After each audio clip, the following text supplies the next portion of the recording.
I project myself outside of myself, and I talk to myself when I'm speaking. That's what I do. That's the honest to God. That's the honest to God's truth. You ask me the question, nobody's ever asked me this question. So what I do is I literally, when I'm standing up speaking, I've been in lectures, and I've probably done over 1,000 lectures and workshops. I send myself out, and I watch myself talk, and I observe myself as I'm a person in the actual audience listening to myself talk, and then I'm teaching myself. And so I have the confidence, I have the strength, I have the power, because I know this version of me knows exactly what's going on, what to say, and what the answers are. And then as myself on the other end, the reason why I do that is because now I'm understanding how I'm perceiving it as a person who may have a lower level of knowledge. And so I'm breaking it down from this position. It's kind of complicated in a way that myself can understand it if I didn't know as much.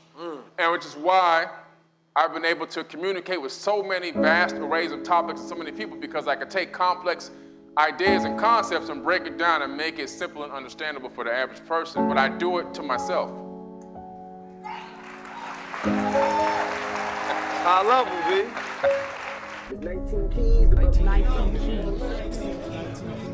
I appreciate my pops for teaching me how to be a guy. From a boy to a man, and ultimately back into the natural state of being, into a God. As guys, we're supposed to always move with that higher self. But I have to be able to execute it. Having knowledge is not power. The execution of knowledge is power. Knowledge makes a man unfit to be a slave.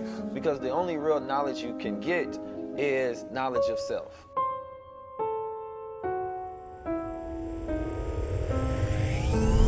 This is the highest level. The highest level is ownership. The highest level is power.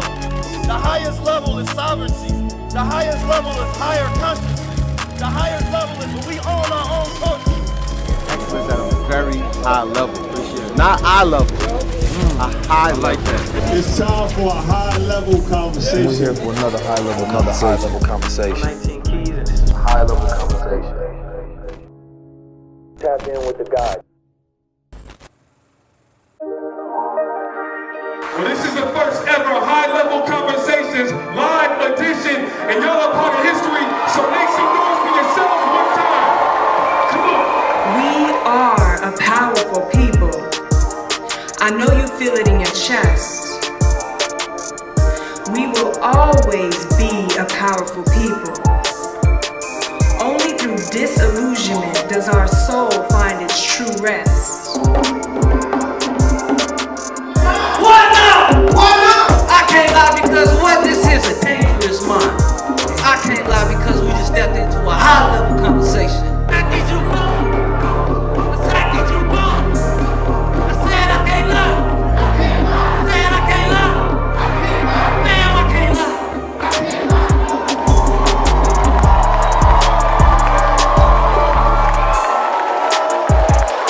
That's it. The man, the myth, the legend, the legendary 19 keys. Make some noise, y'all. Let's get it. High-level conversations live.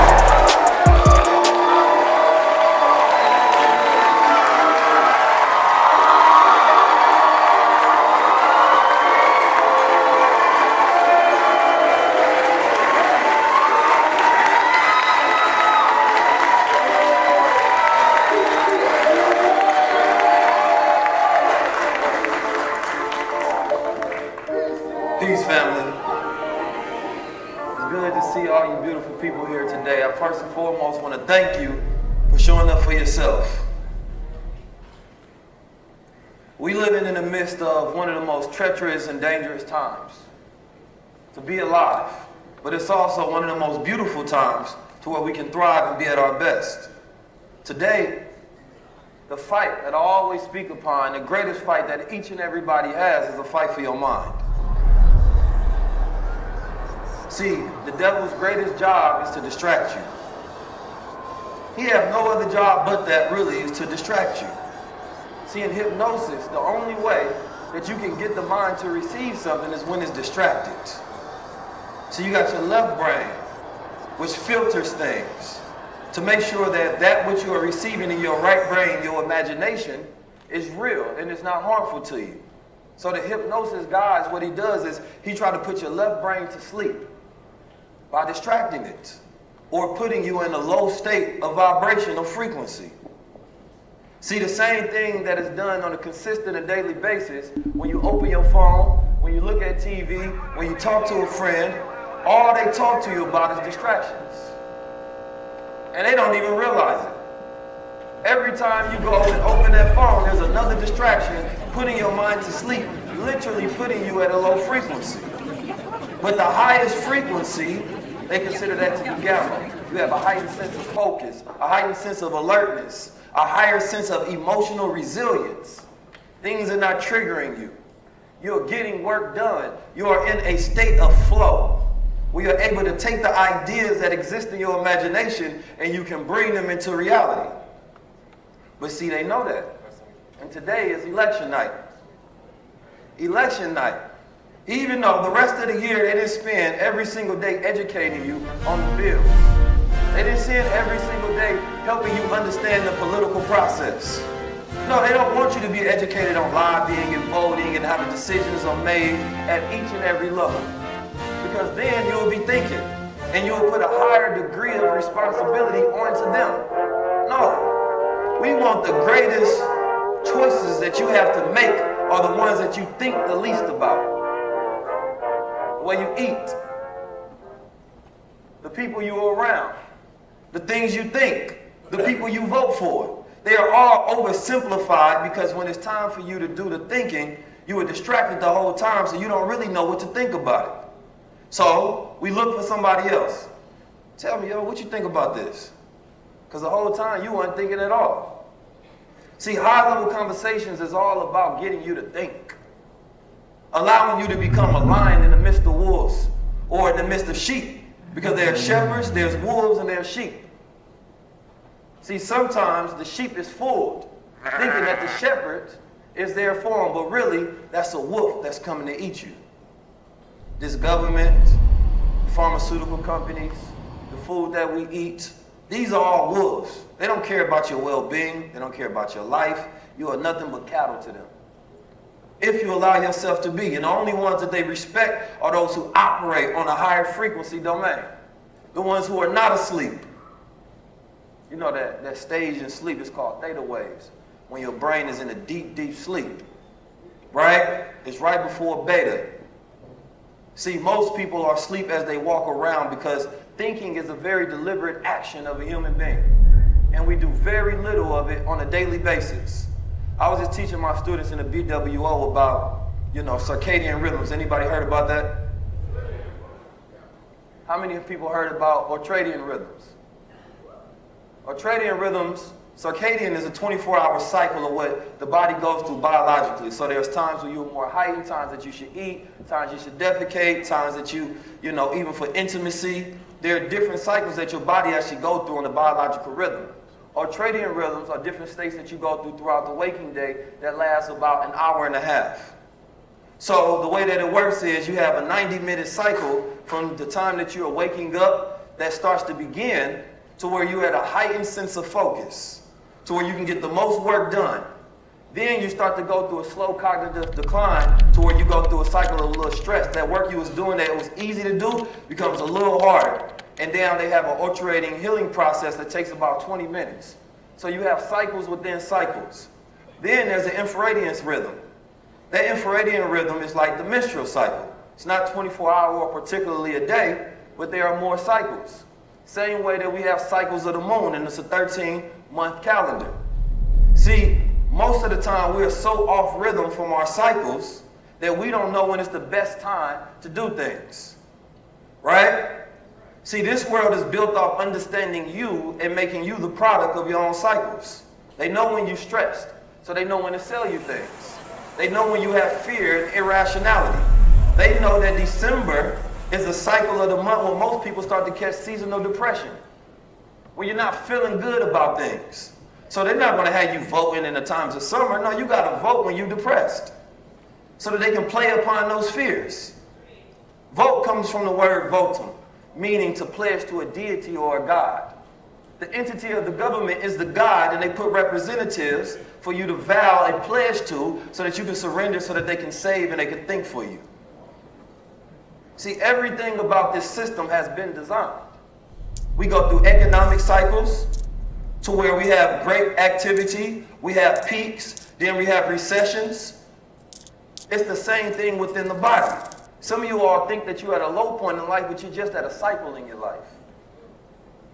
You're going to have cycles where your business activity and performance is at a height, and then other times you're supposed to go through a recession. That wasn't your normal activity, so that you can get to an average of where you're at in life.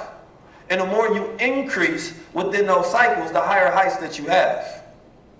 See, I started studying this because we're teaching people how to develop a supermind, to where you're always tapped into a flow based on having a knowing and understanding of who you are. I said, what if, you know, everybody heard of the FBI, right? Y'all heard of the FBI? Okay then. No black people heard of them. So like the FBI, CIA, they keep files on people, right? So they have an emotional and a psychological profile of you, right? They know your personality type, they know your age, they know traumas that happened to you. They have a whole scientific profile, right? So they can understand what triggers you, right? They know your sexual habits, every single thing, because they need to understand you. The more they can understand you, they can manipulate you, they can control you, or they can place you amongst in their agency. They need to understand how the human being will react based off environmental factors, socioeconomic factors, trauma-based factors, a multitude of different things. Now imagine if you had a foul on yourself where you understood how to control yourself. See, a lot of things that we look at as bad, we don't realize that they can be utilized as tools for ourselves for good. So one thing I started teaching people, how to create a foul on yourself. Right? How many people here took an ACEs test? ACEs test is the Adverse Childhood Experiences. Now, we heard of epigenetic trauma that's passed down in the DNA based on slavery. Some people will say it's about 7 to 12 generations deep. So that means that all of the history in your family, you are the product of that. All of that information, all of those experiences, all of those memories are not your own. So the way that you think sometimes, the way that you act, the way that you feel, your trigger responses, right? The way that you may be having an addictive personality, it's not because of you. All of that is a culmination of what's in your DNA. So you have to learn how to rewrite the sequence of things that's in your DNA. There's something that happens in the mind when we learn something new, where we have a previous idea of something. That's the phase where we go through called the locking and the unlocking. We have locked in perspectives about the world, and those are the ones that are hardest to change. Often, our faith, our belief, and our languages. Each and every one of you, if you were born to a different set of parents in a different geographical location, with a different religion and a different language, you would be a completely different person. Even if you had the same parents, but all the other factors were different. The way you see, perceive, and feel about the world politically, economically would all be different. That means that we are just subjects of our programming. So when I see somebody I disagree with, right, people that be in the comments, people that be trolling, people that be hating, that's just their programming. They don't know me, they just triggered. Right? They see the crown be shining a little extra too hard, they don't like that. I'm not mad, that's their programming. Right? They see a black man who has the ability to speak on an intellectual level, and now they trigger. They don't like that. See, when you don't find that deep inside of you and that potential to bring it out, you're mad that somebody else had the audacity to do that for themselves. But see, I was taught that gratefulness is a tactic to win the war of life. See, if you find yourself jealous of somebody, you want what they have and you don't want them to have it. It's a frequency. Jealousy is a frequency. You can feed into it. Man, you just keep watching that person and you want their life and you want to replace them for it. Right? Or you're envious, you want what they have. You just look at what everybody else has on social media. You just want that car, you want their woman, right? You want everything that they have. Ladies, you want their man. I ain't forget about y'all. But what I learned, because I have, a large number of brothers, is how to control the frequencies of jealousy and envy. Why? Because I realized I had to share this earth with them. They all look like me. So that means that, well, we all look like each other. I know I'm in the ego right now. It's cool. I got 7 brothers, 2 sisters. But I realized, we'd go out, we'd talk to women. And I used to think I'd be the only one that can get them. And then my younger brother, he learned game too. He hit them with the eyes and everything. And he had them hypnotized. So I said, all right, I ain't the only one. Because I got the game from my older brother. But then I had to train myself to make sure that I understood if I was ever jealous of one of my brothers. So that I could never allow that to become who I am. It's a thought that you stop and you cut off. So you train yourself to never be jealous. And the Honorable Minister Louis Farrakhan said, if you find yourself jealous of someone, help that person. This episode is brought to you by Gold Water. See, we can't multitask. That's right. It's hard to be jealous and helping them at the same time. You got to do one or the other. You got to hate over there, you got to help over here. But it's a way that you can use tactically to start to reprogram yourself, right? Because you're helping them in that capacity, but you have to help with a good, open heart and a mind, because otherwise, these are the very things that stop you from growing in life. And most people have never learned how to check themselves. You look for the things that you hate the most in yourself inside of other people. The people that you hate the most are often because you have that thing about yourself that you dislike, and they're just a representative of your own secret traits. See, in order to develop this superior mind, you have to be able to exist at a high frequency at all times. But also to understand that your mind goes through cycles, your brain goes through cycles, your body goes through cycles. Sometimes you're going to have low energy. You might have hater energy. You got to stay away from people. Sometimes you got grateful energy. You're in a high energy mood. You ever been around somebody they just hating for no reason? They just in the cycle. And you got to stay away from you. Fellas, you ever been around a woman, she on her period, you didn't know why she was mad and starting to argue. But that was just her cycle. See, men don't know that we got cycles too. Right. Right? You got cycles, you have low economic activity, money ain't moving, right? You got low energy, you start to be jealous of everybody else who's at a higher economic activity. See, as black people, we gotta know this, because these are the things that stop us from growing the most. Nobody outside the community, it's all about everything inside. See, I know everybody heard of what's going on with Ye and Kyrie right now. There for a reason, and ain't nobody but like, see, this is what we have to pay attention to. I always look at success blueprints. Right now, we're getting a master class of how to move as a people. But I'm gonna tell you the issue that we have, right? We all have black pride, right? You got black pride. Oh, don't sound like it. Okay. Okay, yeah. Man, a lot of people started faking it.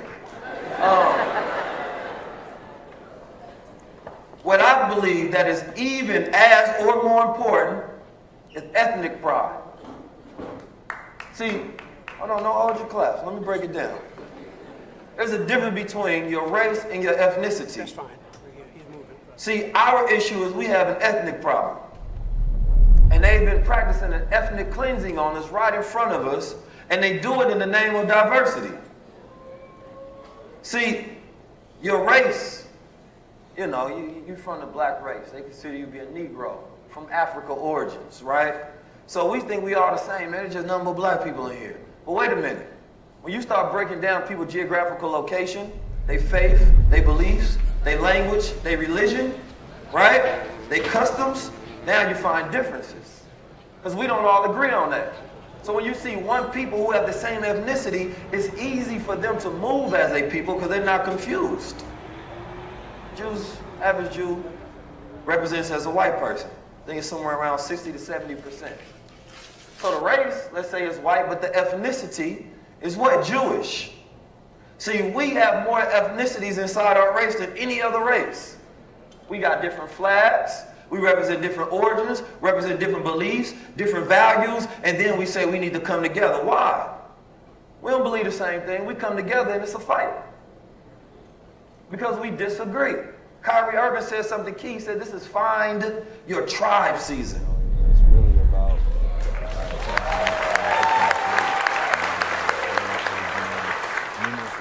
I don't want everybody around me.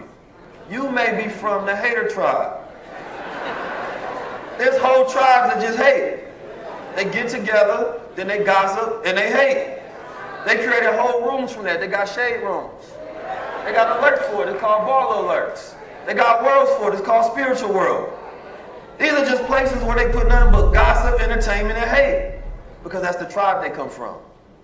So I ain't mad at them. That's just their programming. So what I try to do is I want to understand what is our common faith, our belief, and our values. Now, this is the trick that they get us with. Y'all ever heard saying that they doing things for diversity and inclusion, right? But then you wonder, you say, wait a minute. It seems that they only include a certain ethnic group of our people. See, they don't want the masculine black men who speak with high-level intellect. That's not what they meant when they said diversity. No, they want the soy boy sucker who don't believe in themselves. That's going to bow down at every chance that they get to show master that they love them. That is the ethnic group. They don't want this black Muslim who believe he a God and talk about do for self. No, that's where they practice ethnic cleansing. So when they see a Kyrie Irving standing up, finding his way to consciousness, they say, wait a minute, that's not the ethnicity that we want represented in the NBA. Why? Because 70%, 80% of them players are black. But when you show your ethnic background, we got an issue. We ain't got an issue with your race. We got an issue with your ethnicity. So now they be like, no, this is for diversity. So we gonna have certain type of, got black women in here, certain type of black men. Not all of you all, just certain types. So you don't see inclusion on the TV screen and media. No, you don't see a strong speaking with a different type of perspective and opinion and a different type of philosophy. You don't see the ethnicities of a Marcus Garvey or the Honorable Elijah Muhammad or Malcolm X, right, or Marcus Vesey. You don't see the Huey P. Newton type ethnicity on that screen. Not represented in the music, no. Not on the screens, streaming nowhere. Why? Because they understand something. See, those are the type of people who are focused. They know themselves. They have the highest degree to raise the frequency of everybody else around them and get them on par. See, the FBI, they were so smart. They said, we don't care if you are a hate group. We don't care if you're violent. No, we know that we have to stop you from forming any type of unity that represents doing for self. We can't have you, I don't care if it's a prayer group and it got too many black people in it. We know y'all ain't praying to us. See, they always have to be the God in this situation. So it is our job, number one, to find our tribes, to understand what is our ethnicity, who shares our mission, our values, and our vision. It's not enough for you to look black. I don't care about that. You was born with melanin, that ain't it. I want to know how you think. See, when I listen to a man or a woman, sometimes we don't realize what we wear is a representation of how we think. Our language is a representation of how we think, who we are aligned with, what we say. Our political beliefs are a representation of how we think. So now they blaming, they go on the news and they say that it's black men are the issue right now with voting. They're not talking about all black men. They're talking about 19 Keys. And I take that blame, right? Because I grew up in a certain tribe. And that tribe was a do-for-self tribe, right? That tribe was the Mandingos, the Zulu Warriors, the Bobo Shanti, the FOI, the Panther tribe, the gods, or Earth. So I understand if they don't like that tribe. Because we were never formed for their love. We were formed for self-love. So, as you all are in Atlanta and you all are from different places, as you go home and you are amongst your family, sometimes your family is not even your tribe.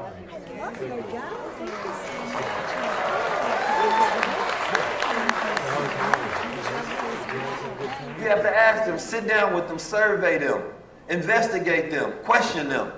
See if you have alignment, and if you don't, then you have to move with people who are ethnically your family. But see, they do an ethnic cleansing by anybody who's consciousness and seeking a way to think for themselves and do for themselves. You are a problem.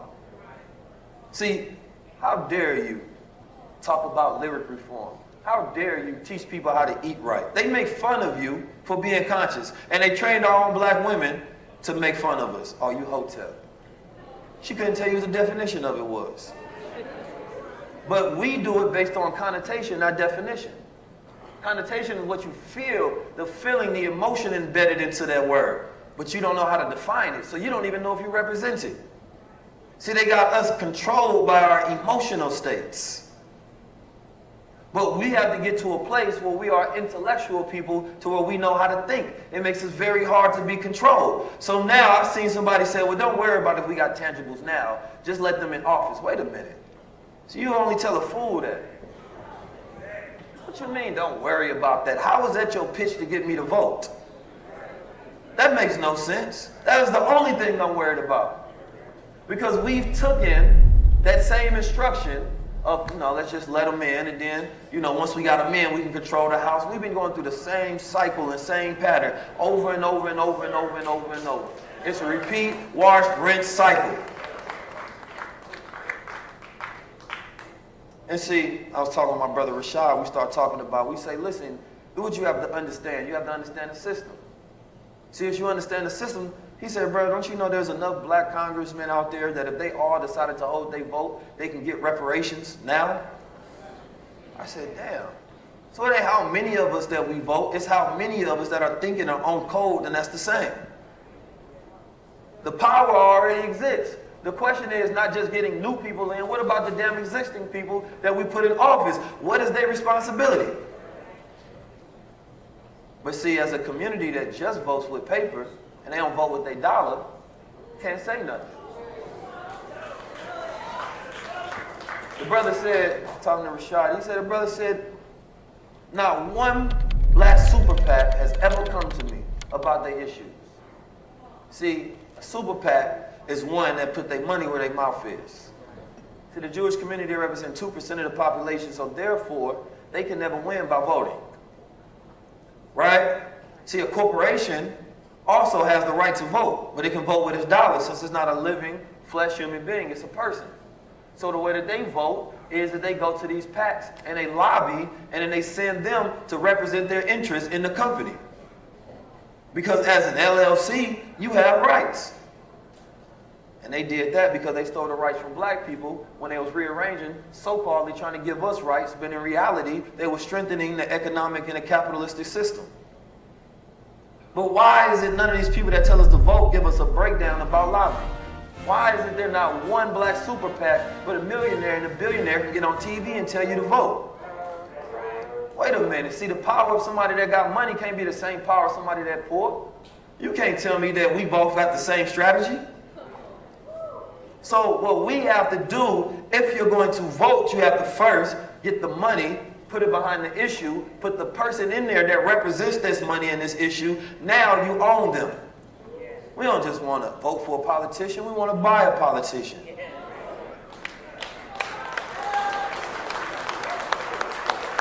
See, we know that they are bought and paid for. Go look at who has the greatest super PACs, right? They're not trying to get out there and say, well, listen, we're going to put droves of people.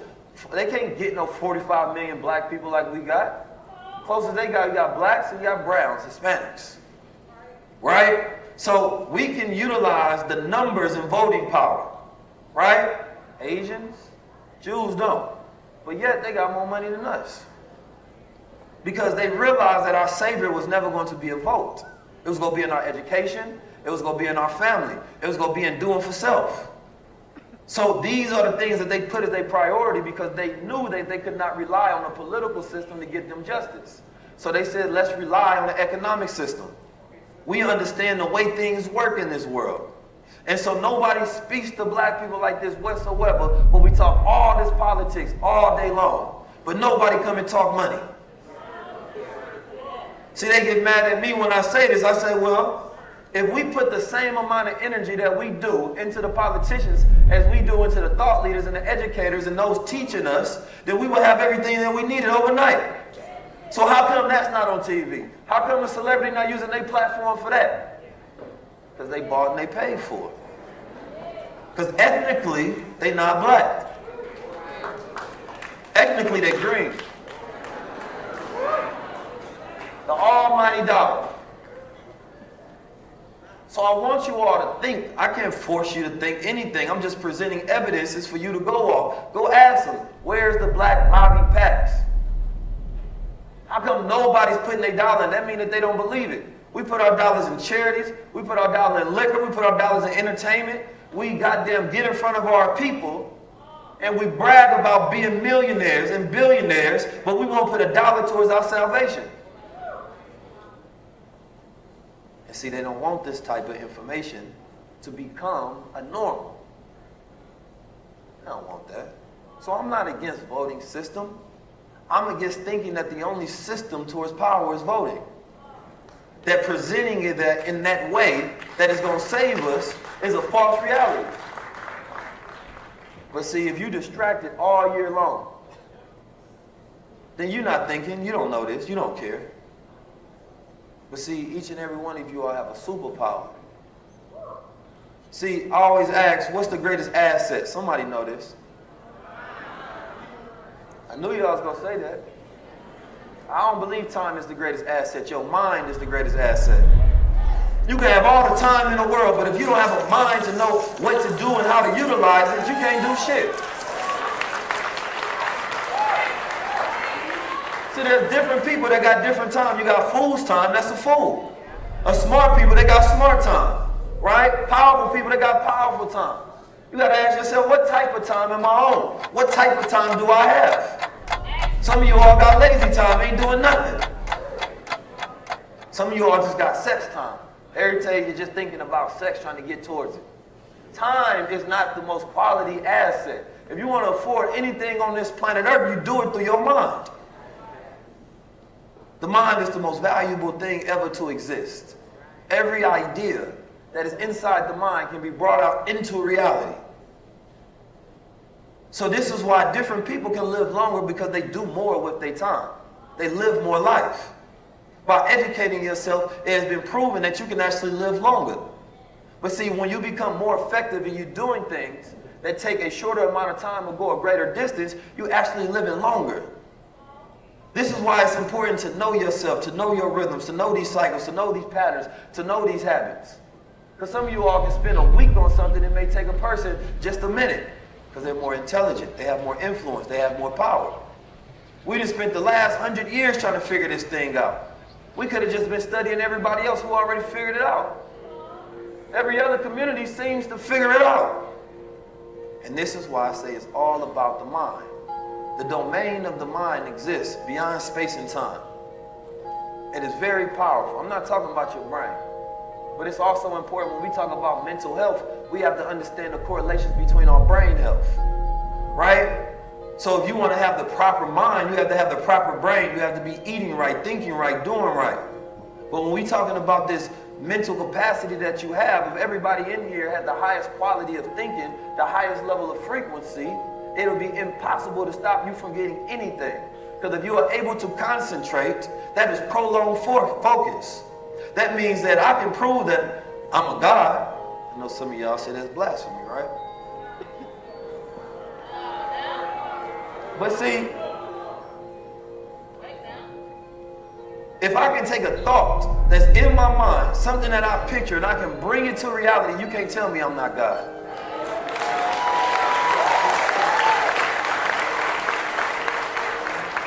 See, this is a different type of proof. I'm not talking about theological proof that's just in a book. I'm talking about proof through action. See, an animal can't be God. An animal can't do that. Animal don't have imagination. See, a man represents his mind. So when a man's mind not right, he not right. But when you can learn to utilize the most valuable asset on this planet Earth, it can be $1 million price tag on something. All you have to do is leverage the most valuable asset that you have, learn how to utilize it, learn how to master it, and you can now receive that thing as well. See, the mind is so powerful, you wouldn't exchange it for nothing in the world. It's not an amount of money that a person say, well, you give me your mind. You got to lose your mind, but I'm going to give you $1 million. You can't do nothing with the money. You done lost your mind. Some people get $1 billion and lose their mind. Now they got to spend, I was talking with the brother in the back, he said, you know, think about freedom is so powerful, and this is why you got to be careful the way you get money. Because you will end up having to spend half of your money to try to get yourself back. See, Kanye West had to spend $500 million to get himself back. That loss, that was him spending it, because he didn't feel free. So you have to be careful the way you go about getting things, because you will end up spending that which you lost your integrity with to try to buy it back. So it's better to do things in an integrable way. So therefore, when you get it, you can enjoy it with your full mind, body, and spirit intact. This episode is brought to you by Goldwater. Peace, family. It's power, structure, order, community, intelligence, liberation, freedom. These are words that describe what we're doing and what we're building. See, there's a word of individualism out there. You're fighting to try to satisfy your ego instead of being a part of an eco. And once you become a part of an ecosystem, now you have wisdom around you. Now you have intelligence. Now you have a mastermind of those who know more than you. And once you have access to information, technology, community, and education, now you have all the things that you need in order to build your own foundation, your own nation. You understand me? This is my family, and I want you to join it as well. Make sure you tap into the Block World Order so we can get you together.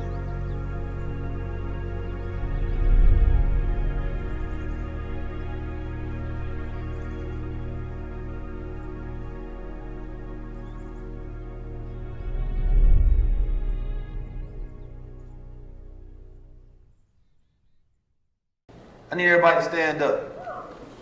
Come on now, this is everybody. This ain't just me talking, we talking. I'm getting energy, I'm getting feedback. I see all of you all in here. I feel the energy in here. I need you to say, I am. I am. See, before anything, it has to be believed. You have to be it before it is. So you can't go to the bank. I told my BWO students this, so they know this. You can't go to the bank and you ain't got $10,000 in there, and you go there and be like, let me get 10,000. Hey, Mr. Jones, I don't know what deposit you thought you made, but it ain't in there. See, some of you are trying to, you're trying to make withdrawals before you make the deposit. You understand me? So whether you want to be a famous rapper, you have to be it before it is. You want to be a great entrepreneur, a great husband, a great mother, right? Whatever it is that you want, it has to already be deposited within yourself. See, I am is one of the greatest words that you can put together because it's a representation of God. See, you're taking the place of God when you say I am, because you're saying that you have the ability to be it and to bring it into reality. So anything that you say after the I am becomes who you are. So in your mind, when you walk around and you have an identity about yourself, you're always recreating, you're always creating your reality manifested and on a consistent daily basis. Nothing remains consistent unless you're putting in work. That image every single day, you waking up, rebooting yourself, and rewinding yourself of who you are. But then you can change it. You can say, I am power. You can say, I am God. You can say, I am force. You can say, I am successful. You can say, I am wealthy. Anything you want to be, you have to already be it. And then when you want to become more, you have to empty yourself. See, if you are already something, then you can't become something else. Now, this is the key. Hold on, don't even clap. You got to understand this, right? Unveiling Farrakhan said that Allah destroyed the impossible when he made the universe out of nothing. And I want you to think about that. Made the universe out of nothing. So that means that after that, there was not anything that wasn't possible. And everything that is in the substance of the universe, every ingredient exists within you. So that means that everything that you want to create is already within you. It's about how you arrange the things that's in you to bring them out. Say, I am. I am. I am. I high level. Come on, I don't sound like y'all mean it though, man. Come on, man. I'm from the Bay, man. You know, we turned up a little bit though. I am high level. Man, I appreciate y'all. Y'all can sit down. All right, listen. I'm going to bring up a brother who I believe is extraterrestrial.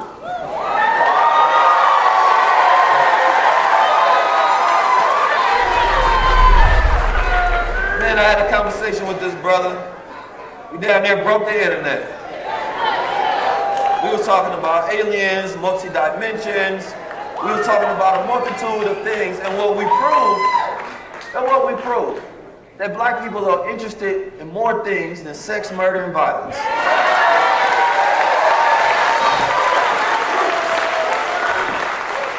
High Level Conversations is a hit show.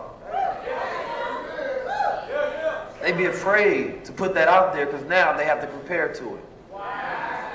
See, they be telling me, man, black people don't want all that conscious shit.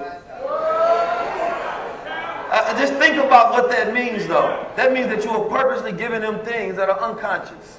Because you're saying these people are dead and I just need to make money off their dead bodies and minds. So we said, no, it ain't about whether it's high level. It's the fact that we don't have that within our frequency. We don't see it enough. Ever since we was a kid, we had interest in different things. We like science. We like philosophy. We like art. We like creativity. We just like different stuff. It ain't just gossip and entertainers and bullshit. That's what we fed. So if somebody feeds you something, it becomes your diet, and then you want it more. But then we said, no, let's just show them, right? Let's show them that we're not a monolithic people that's stuck into this rhythm. Let's create a new cycle. Let's create a high-level cycle, right? So the most beautiful thing was now we've proven to the world. We've proven to a world that there's a model to where we don't just like nigga shit, right? We like educational. We like inspirational. We like motivational things. So now we created this hit show of High Level Conversations, and we changed the world with it, right? Now, you got young black men and women and brown people in all different colors. They want to be able to create high-level content as well. And what I've been teaching people is that the key is to make it with a high-level aesthetic. You can't make something conscious, but it look bummy. The level, you say the knowledge is high level, but it look like it's low level. Everybody know the conscious, but they be selling the same thing over and over, never package it right, never put the design, the effort, the creativity, and imagination in it to where they can compete with these high-level brands. See, how you gonna talk about Gucci, but they put in more work than you? You can't talk about Louis if they put in more work than you. You understand me? If you got a blog that's about, you know, things that are positive and upliftment, and you talking about Shade Room, well, you're not putting the same journalistic integrity and workforce behind your ignorance. So, or your good rather, but they're putting that in their ignorance. And that's the reason that we wanted to change things, because it wasn't the fact that we were interested, right? It's the fact that we don't create with a high level creativity and aesthetic and the design and the purpose. When you do that, people love it because they can tell what you're doing that you love. You're backing it, you're behind it. And see, this is why I like the brother Billy Carson. He always in a suit most of the time, right? He be on National Geographic or the Alien Channel. He be in Peru, he be studying things, he be taking trips. And you know, I always talked about, you know, we not the poor righteous teacher, we the rich and righteous teachers. That's a new generation. We conscious with cash, we wealthy and enlightened. Because nobody wants to have all this knowledge, but it means they gotta be poor. There's something wrong with your knowledge. That's backwards thinking. So when I grew up and I seen that, from the leaders that was in the community and the so-called conscious figures, I said something I added right, because you say you're a God, but you got the budget of a bum. So that means that we supposed to be able to take the thoughts out in our head if our mind is working, and we should be able to bring it into reality. Am I correct? So this brother Billy Carson got some money. I was just saying all that to say this. But without further ado, man, I want to bring in this magnificent galactic being, and we're going to get into a hyper-dimensional conversation. And some of the things I want to talk about is how to upgrade your DNA. Can we get into that? I need y'all to stand up and get in your feet for Mr. Billy Carson.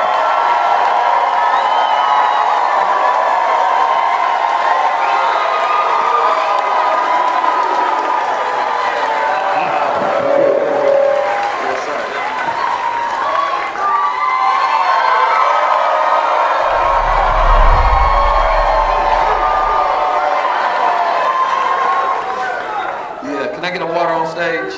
People focus a lot on nutrition, body-wise. You know, I'm gonna feed this particular system of the body, I'm gonna feed that system. Very rarely do people speak about the mind. Very rarely do people speak about the brain. The brain needs the most energy, right? The brain is needed to process. The brain is needed to, compartmentalize. The brain is needed for so many things, but we don't know what brain food looks like. We know that the body's electrical, and what I understand about gold is not only is it superconductive, but it's non-corrosive and it's a noble element.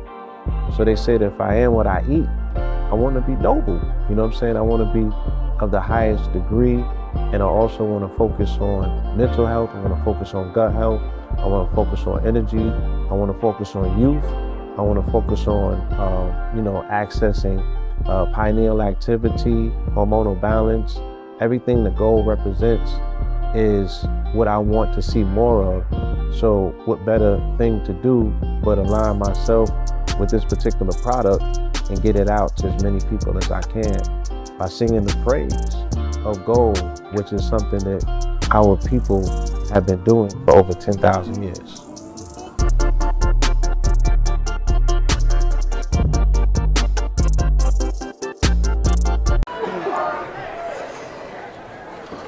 Thank you. I hope y'all brought your pens, pencils.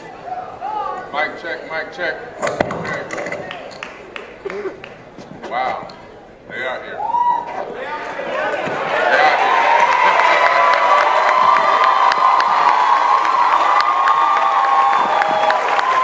I love it. Taking off my shirt, don't scream. Oh man.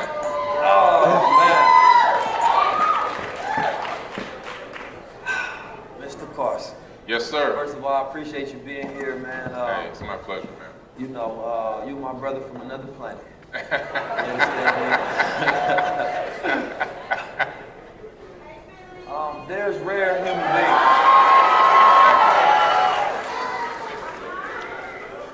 There are rare human beings on this planet Earth, right? Some people consider themselves to be rare because they make a certain amount of money. Yeah. Right? There's other people who are rare just based on the way that they think, the way that they observe, the way that they intake information, output, input, the way that their neurons are engaged and wired. Sure. There are different types of human beings on this planet Earth. Right? I happen to be one of them. And then there's my brother Billy Carson. You understand me?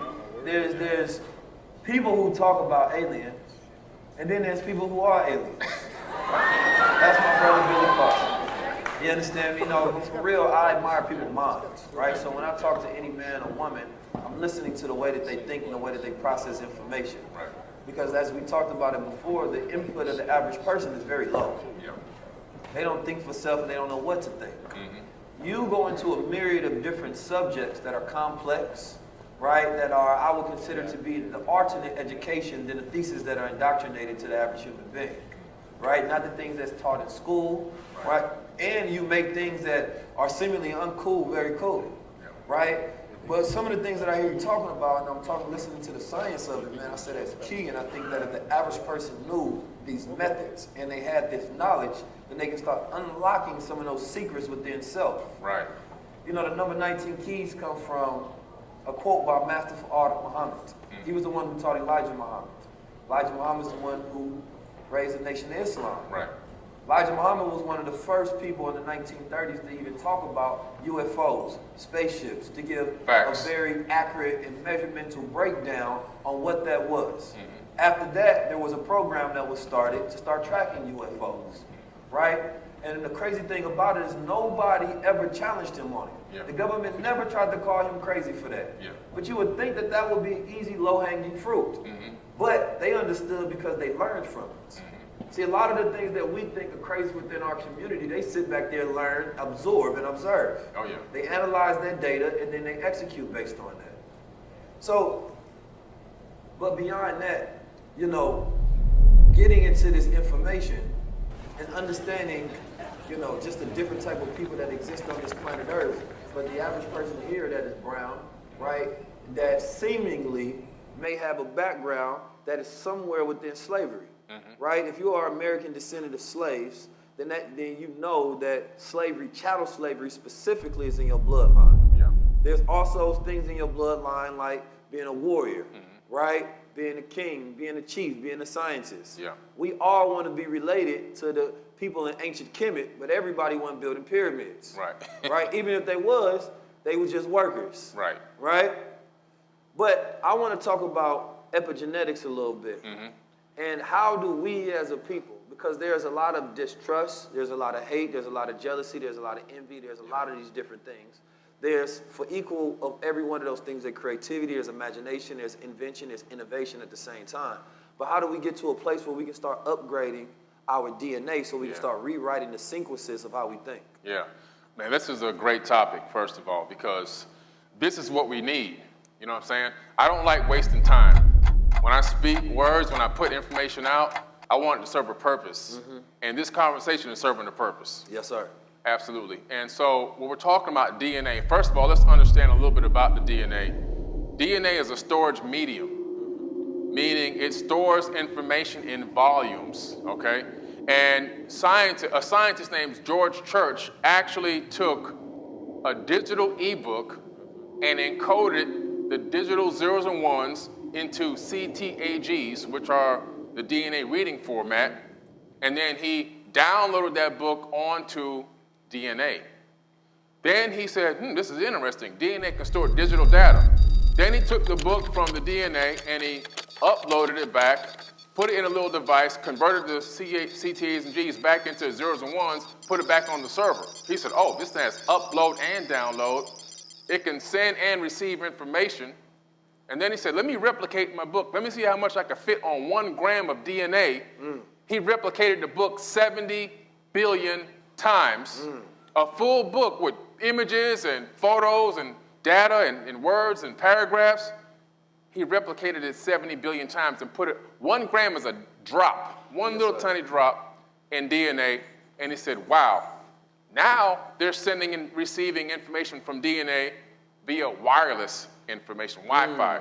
So now they know they can transmit data, convert it, and drop it on DNA. So what they found during these studies and the most recent studies with DNA now is that a human body stores about 13.5 billion years of data. How old is the universe? Well, astrophysicists estimate the universe is about 13.5 billion years old. So we're talking about in each one of our bodies, our atoms are storing information since the beginning of time. And if you could put it all together like a puzzle, you can read everywhere every atom in your body has ever been, and you can create a story from the beginning of time until this very current day. Talk to him then. Talk heavy then. Talk heavy then, Billy. So, I want to say something on that. Because, like, I want all of you all to just, feel your body right now, right? Like, from your blood, the DNA that exists within it, right? Everybody has, like you said, downloaded files. Some of those files can make you more prone to addiction. Right. Some of those files can make you a better fighter. Some will make you a better thinker, right? Everybody here has something within their body that they may want to overwrite, right? They may not like the way that the information is encoded within them, right? So if a person wanted to start from saying that, okay, well, I don't like the fact that I'm a hater. I want to be more like Billy and Keys. Exactly. How can they go about rewriting the hater DNA? Yeah. Well, that's a good question. So now let's take it to the next step. They found out that in your RNA, which is part of your genetic makeup in the DNA, it actually transmits, now they found 15 to 20 generations of past ancestry lives, memories, actual memories are in your body. So 15 to 20 years of your ancestors. So for me, if I have an ancestry of slaves, all the whoopings, the beatings, all the buck fighting, Yeah. all the teaching of infighting, or I got to be better than this guy because or this guy works in the house and he's with the house and I'm outside in the field and now I hate him, and all that kind of stuff. All those traumas. There's a lot more trauma passed down, they found, through the RNA into the next generation than non-trauma. So trauma triggers something that then can pass down the bloodline to other people. So we have in us situations that make you feel like you may want to feel like you're depressed. You want to feel suicidal. And you're like, why am I feeling like this? I got a great life. You might be completely envious and jealous all the time and can't figure out a way to break out of that. Okay, you might be a person that could be having an addictive personality and you can't figure out why that's happening. Okay, and a lot of this stems from epigenetics. The study was done over 20 years ago on epigenetics, and the scientists and the doctors that were working on it were laughed at, they were scoffed. They were like, this is bull, this is baloney. And now all of a sudden, bring it to the current era, it's being taught in universities now. Right. And this is real peer-reviewed science. They can trace and track it back. And what they found was something very interesting. If a person wants to begin to heal themselves, because this is, again, part of what you were talking about earlier, saving yourself, becoming your own savior. You are your own savior. You need to talk to yourself. That's how it's done. Come on, talk to them. So you're talking to yourself. So, for example, they found out that by saying positive affirmations pertaining to what you're trying to reverse in your life 3 times a day for 21 days begins the process of rewriting the DNA. That's the beginning process.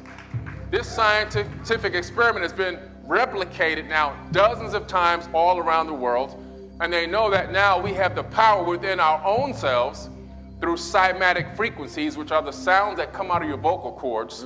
When you speak, you're not really, you think that you're speaking a language. You say, oh, I said this and I said that. What's really happening is you're undulating vibrational waves, and on those vibrational waves, there are frequencies. Those frequencies travel across atmosphere or gases, and then are picked up by the cochlea in your ear or somebody else's ear, and then the brain deciphers the information. But those frequencies that we utter out of our vocal cord have power over the ether of space-time itself. This is what they don't want you to know. When you speak, you actually are creating an alternate reality. And you can do that to yourself. No, that's key. I was listening to a neuroscientist that was explaining, what happens even when we're reading, right? When we're reading, our vocal cords are still active. So we're still having that vibrational frequency, right? So even when you're thinking negative thoughts, you're putting out vibrational frequencies, I believe. Yeah. Now, so that means that at all times throughout reality, because everybody has a particular sphere, a particular aura about themselves, right? If you ever looked at Kirlian photography, then you know that we are electrical beings, and it is beyond the human eye spectrum, but that exists, right? Now, some people have higher orbs than others. But the key to that is the same way when you walk into a room and you can change the atmosphere, is because you actually bring atmospheric conditions with you. Right. And so, one of the key things that I do everywhere I go is I make sure that I set the atmosphere. I'm not changed by it, right? The same way a planet has moons and it has things that orbit it, you have that same energy around you, right? And it is always orbiting and is always within a force. So for me, I know for some rooms I have to increase that force. Right. And it happens a lot with self-talk, right? You walk in a room before I go, I'm a God. Right? I can do whatever I want. That increases that light force. Yeah. So now when I walk in that room, I'm projecting a frequency. It's a nonverbal language where people feel that about me. Right. Right? So now I'm communicating with their energy as I walk in the room. Yeah. Because 80% of communication is nonverbal. It's not what you say. It is mostly about what you feel. Exactly. Right? So when we meet people, we just get a feeling about them we don't like. Right. Or we get a feeling about them that we do. Because they are communicating through their DNA, they're communicating through their cells. Everybody vibrates at a certain frequency and a certain pace. The people that we're at that same vibration, they gel with us. Yeah. That's easy. But they got a different vibration, whether it's lower or whether it's higher, they can bring yours down to that medium. Correct. So either you have to have the power to be in rooms that are of higher vibrational magnitude, or you have to have the ability to amplify the room's vibration so that it doesn't bring yours down. Exactly. That's powerful stuff. Now, let me back him up. I went to MIT. I took a class on applied neuroscience. My professor was Dr. Tara Swart. Now, in that class, we learned that when you are sitting next to someone within 8 to 15 feet max, some people's field can go out as much as 20 feet. 19. There you go, 19. I like it. So right now, I'm sitting next to Keys. Our fields are interacting right now. Now, what's interesting is my bioelectric field and his bioelectric field are combining. My hormones that are in my body, which are right now on a high frequency, are connecting with his, and I'm downloading his into my actual avatar, and he's downloading my energy and my frequency from my hormones into his avatar. Now imagine you're in a room full of people that's stressed out, worried, panicking. They just got done watching all the stuff on TV about they about to shut the planet down again and all this kind of crazy stuff, right? And so their cortisol is spiking. Yeah. People who watch the news all day long, they're living in a soup of cortisol nonstop. Yeah. They're addicted to the cortisol spike. Now, when you get next to them, if you're not powerful enough, if you're not speaking to yourself, speaking power on your life, they're going to enter into your body, and that cortisol is going to drain you. It's going to make you now raise your cortisol, and now you feel worse than they do. That's a fact. No, that's powerful because everything that we're talking about is light communication. Yeah. Right? Same way if you go out in the morning at certain daylight hours, early when you wake up, it starts to train your circadian rhythm. Right. Right? So you got the super chiasmatic nucleus. I know some good words too. I'm talking about. So light enters and it's training your body and then letting it know what time of the day is, what's going on. Yeah. Now, most of us don't realize that we're existing on artificial time, right? Because we're operating on calendar systems, and we talked about this before, but we didn't really go super in depth with it. Now, the reason I find this to be important because I've been deep on rhythms and cycles right now, right, and vibrations. And so being able to understand the fact that when your light that is literally communicating to me, we have ultraviolet light that is on the other side of the spectrum in which the eye can see, but everything vibrates a particular light. Right? So when you go into a crowd like this, and the reason that people like the sage, matter of fact, I got some sage in the back if you can get me some. The reason that people like the sage is because when you have high intense energy in the room, it fills up with these ions, right? These ions are now charged up the room negatively. Right, so you have to clear out that energy with that smoke, right? So they was mad at Kyrie Irving for bringing smoke on the field, but he was clearing out that energy. If you in a household and you fighting with your spouse and you putting that sage in, but then that's why people like open up the doors, let it out. Right. So this is not something that's fake. This is something that's been scientifically proven, right? So people don't just do these things to look fun or things of that nature. It's actually a science based on making your temple, right? We have inner temples, we have outer temples. If you have a woman, I always talked about this. Women should have them plants. They should have that sage. They should have them crystals. You understand me? They should know how to create a home in a temple, right? Same thing with fellas as well, but specifically because the women provide that nurturing energy, it means that she's in tune with that feminine self. Because that outer representation is an inner representation. So as we going in different places, the ability to change the environment is key. Being that we're water, we can become negatively programmed with that field. So if you're around somebody, like you said, we're combining energy, you can walk away with my negative energy. Correct. You understand me? And a person like, damn, why are you acting like that? Because you're just around somebody who's acting like that. That's right. So you start to take on the rhythm of the vibration. This is what happens with binaural beats as well. Binaural beats, if you are in a heightened state, right? And if you listen to something that's considered to be like theta waves, it said that your body will start to imitate the frequency, will start bringing you down into a lower, relaxed state of thinking. Right? So being able to understand frequency and vibration and light is at the key fundamental elements of understanding reality. Absolutely. You hit it right on the head, man. Your body is resonating. Everything is resonating at a specific frequency. The reason why I can sit in this chair is not because my body is solid and the chair is solid and I'm stopping myself from falling through the chair. The reason why I can sit in this chair is because this chair, the atoms in this chair are resonating at a specific subatomic frequency, And the atoms in my body and even in my clothes are also resonating at a different subatomic frequency. And so what we're looking at is repulsion. You never actually touch anything, you repel it. That's a fact. Everything is repelled. You don't actually touch anything. Matter of fact, atoms are 99.999% empty space. And so the only thing stopping my hand from moving through this chair without touching anything and passing it right through is that repulsion. But if I can phase shift the atomic frequency of my hand to match the subatomic frequency of the atoms in this chair, I would pass my hand straight through it. Like I said in my video one time, there's 8 billion people on Earth. And because we're all mostly empty space, if I were to take all the empty space out of every human avatar body, I can fit all 8 billion people into one sugar cube. We're not even here. So more into the brain training, right? Yeah. So with the CIA tapes that they released at the Gateway tapes, right, where they was doing all of these testing on the human brain and mind. And, you know, with the hemisync, it was basically taking two different frequencies, one in the left, one in the right. And instead of like hypnosis, where it's putting one side essentially to sleep so that it can train in that other side, because we know that the left brain, that's logic, that's reasoning, right? That's calculation, it's pattern recognition. Where the right is to see house of creativity and imagination and a multitude of different things. But the left brain essentially tells the right brain what to do, right? So when it gives its suggestion, it basically has no barriers to fight it. It just receives it. So meaning that you can program logical things into your imagination with full acceptance. So that left brain becomes that barrier for you to just take in any information.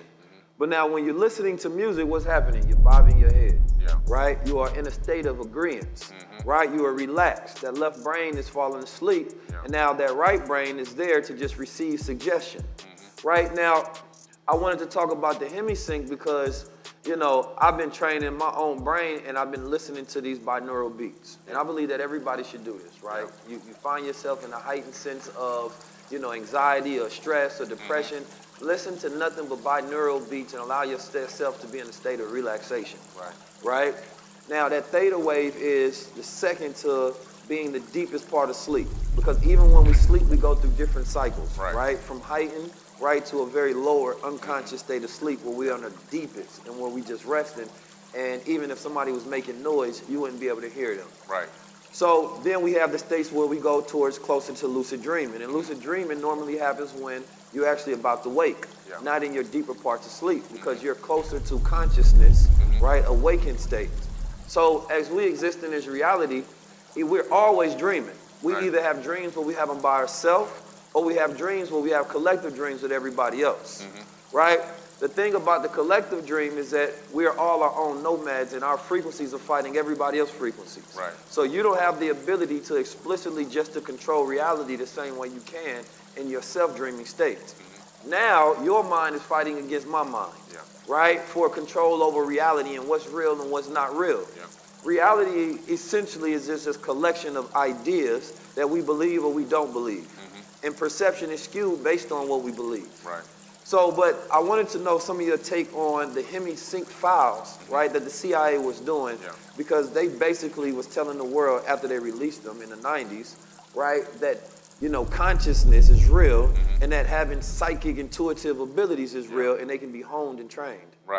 Yeah, they have these files that have released this information. This is really powerful stuff because what they discovered, a couple things. The first thing they discovered is everyone has extrasensory capabilities.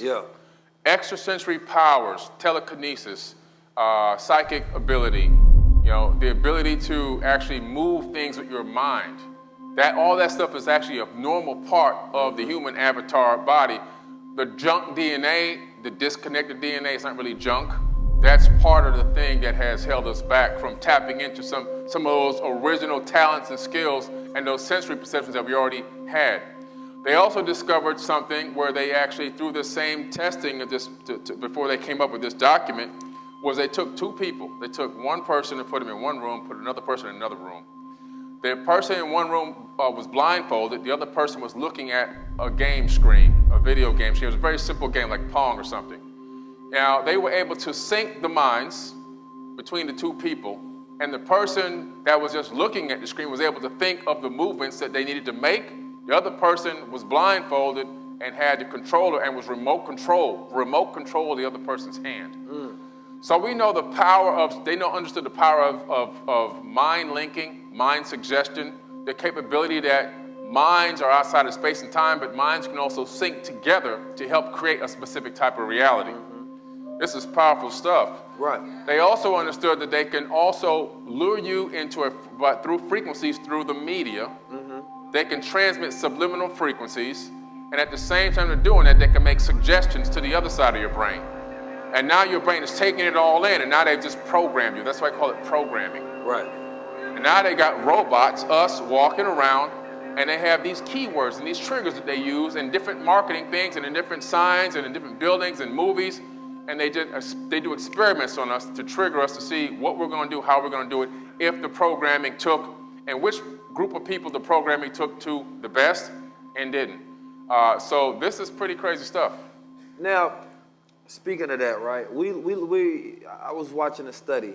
You know, one of them is that there's this wild theory on the internet that the internet is dead, right? And then there's another that shows that how, you know, if you go look at most of the text on these companies, they have become simplified, right, over time and over time. And part of the reason this typography has become simplified is because the computers are making it, right? That whether we realize it or not, that most of our reality is now computer generated, right? So the creativity and the imagination and the color is becoming less and less because the computer looks at things from a quantitative data standpoint, where it looks at, you know, what's the most efficient and effective way to make it. Right. So the computer doesn't have emotion, so it doesn't create with a range of creativity. Where if you look at some of the old logos, some of the old designs of doors, some of the old designs of things, we created things in an extravagant manner, right? Now things are being created in a very square, cubicle, computer design reality. So even if you go outside and you look around, sometimes you only see black and white cars, right? You don't realize that the world is now being generated by computers and we're actually living in a computer domain. So when computers started to speed up and make decisions for man, man is no longer in control of his reality, right? And now they're trying to get it to a point where artificial intelligence can have complete control of reality, to where you don't have to make decisions. One of the things that I've been showing and teaching people was about how to use text to image. They have text to speech, right? Where you no longer have to be the creator. You no longer have to be the generator. No longer have to be the designer. Now you're just partnering with the AI, telling it what to do, and it's creating a reality for you. But at the same time, this theory has always been there where people say that we live inside of a matrix, right? Where it's completely computer generated. And there's always some people, they don't care about that. They just, as long as they're living a good life inside the computer, they happy, right? We have a symbiotic relationship with our computers. Now, when I say computers, I'm talking about what y'all call iPhones. But iPhones are nothing but mini computers that was branded as phones because it's easier to sell a phone, right? You selling the average mom and pop a computer, they may say, I don't need one, but everybody needs a phone. And so when human beings started to get computers, it sped up everybody's processing capability and speeds, right? Now reality is at that point where most people don't understand it. We all have access to all this information and all these different domains that we get for free because it costs us nothing to learn anymore, but we no longer know how to think, right? So now we are the most informed society on the planet Earth with the least ability to actually think for ourselves. That's so true. Right? So we have to get to a point where we question reality. Questioning is probably the most powerful tool that any human being can have. Right? See, any domain that wants complete control in any institution does not want a questioning mind around. The questioning mind is the child's mind. The child's mind is not being properly programmed into indoctrination or where you're told things and you accept it without question. That's indoctrination or little force. So the child is, why do we have to do this? Why do we have to go to church? Why do I have to wear this? Why do I have to act like this? The adult then becomes programmed to tell the child the reason why. Right? But God is always in the why. Right? Because God is one's understanding and logic and reasoning because God built everything, which we want to get into with the golden ratio. Built everything based on sacred geometry. Right? So he didn't just make things by accident. There's not just a plant or an herb out there for accident. Every single thing in reality has a purpose and has a reason. Even when we look at some of the most beautiful designs on the planet Earth that are the most famous ones, they're designed with golden ratios. They're designed with sacred geometry because they were able to understand that the human beings have certain connections to this mathematics. Right. The highest level of reasoning in reality is understanding that all this mathematics, right? But I want to get into sacred geometry and get your understanding of the golden ratio. Yeah, definitely. The golden ratio is a beautiful thing. It's actually part, well, you now we're looking into, if you look at the pantheon, you know, if you go to Greece and Rome and you look at the construction of these buildings with the ancient pantheon, these monuments that men built to the gods, you'll see that they're built with the golden ratio, which is this particular type of a rectangle with certain specific dimensions. And inside of those dimensions, you can create the Fibonacci sequence, which is this swirl. Now, what they found was that why are these structures so beautiful, and why are some of the greatest artists in the world painting so beautiful?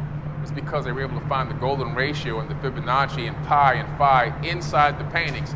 So these people had a wisdom and knowledge of the sacred geometry, which is really the essence of all creation back then. And so now they're looking at it and started analyzing the human body and began to realize, like, the distance between the top of your nose and the bottom of your lip, and between the two eyes and between your ears, and the distance from your elbow to the wrist. It all also exhibits aspects of the golden ratio and the Fibonacci sequence. And so in America, in the court legal system, if you have enough circumstantial evidence, somebody can go to jail, right? You say, well, this is the person that did it, and you can get locked up if there's enough circumstance. So there's enough circumstantial evidence, somebody has left behind a signature on creation. All right? There's a book that I have called the Sefer Raya. It's a very small text, a very ancient text. In this text, it's only been translated into 3 languages, but it goes all the way back to Aramaic as well. And it has in there a special coding system written into the text. And a researcher and author named Greg Brady, some of you may have known him, he was able to, with a group of scientists, decipher the code and match those numbers that were associated with letters to the atomic structures on all the different elements that make up the human body. And what they found was the same thing as the golden ratio, which is like a signature. They also found etched into every strand of DNA, Yahweh, which is the name of God, etched into every single strand of DNA in the human body, which is pretty interesting. And so again, we're seeing the signature. It's like, this is my mathematical construct. These are how I build things with my subatomic Legos. And that's going to be the Fibonacci and the golden ratio and pi and phi. And then now when I'm done, I'm going to sign my creation. And so that spelling of Yahweh was removed from the Torah 6,800 times because they said no one should be able to see it or speak it.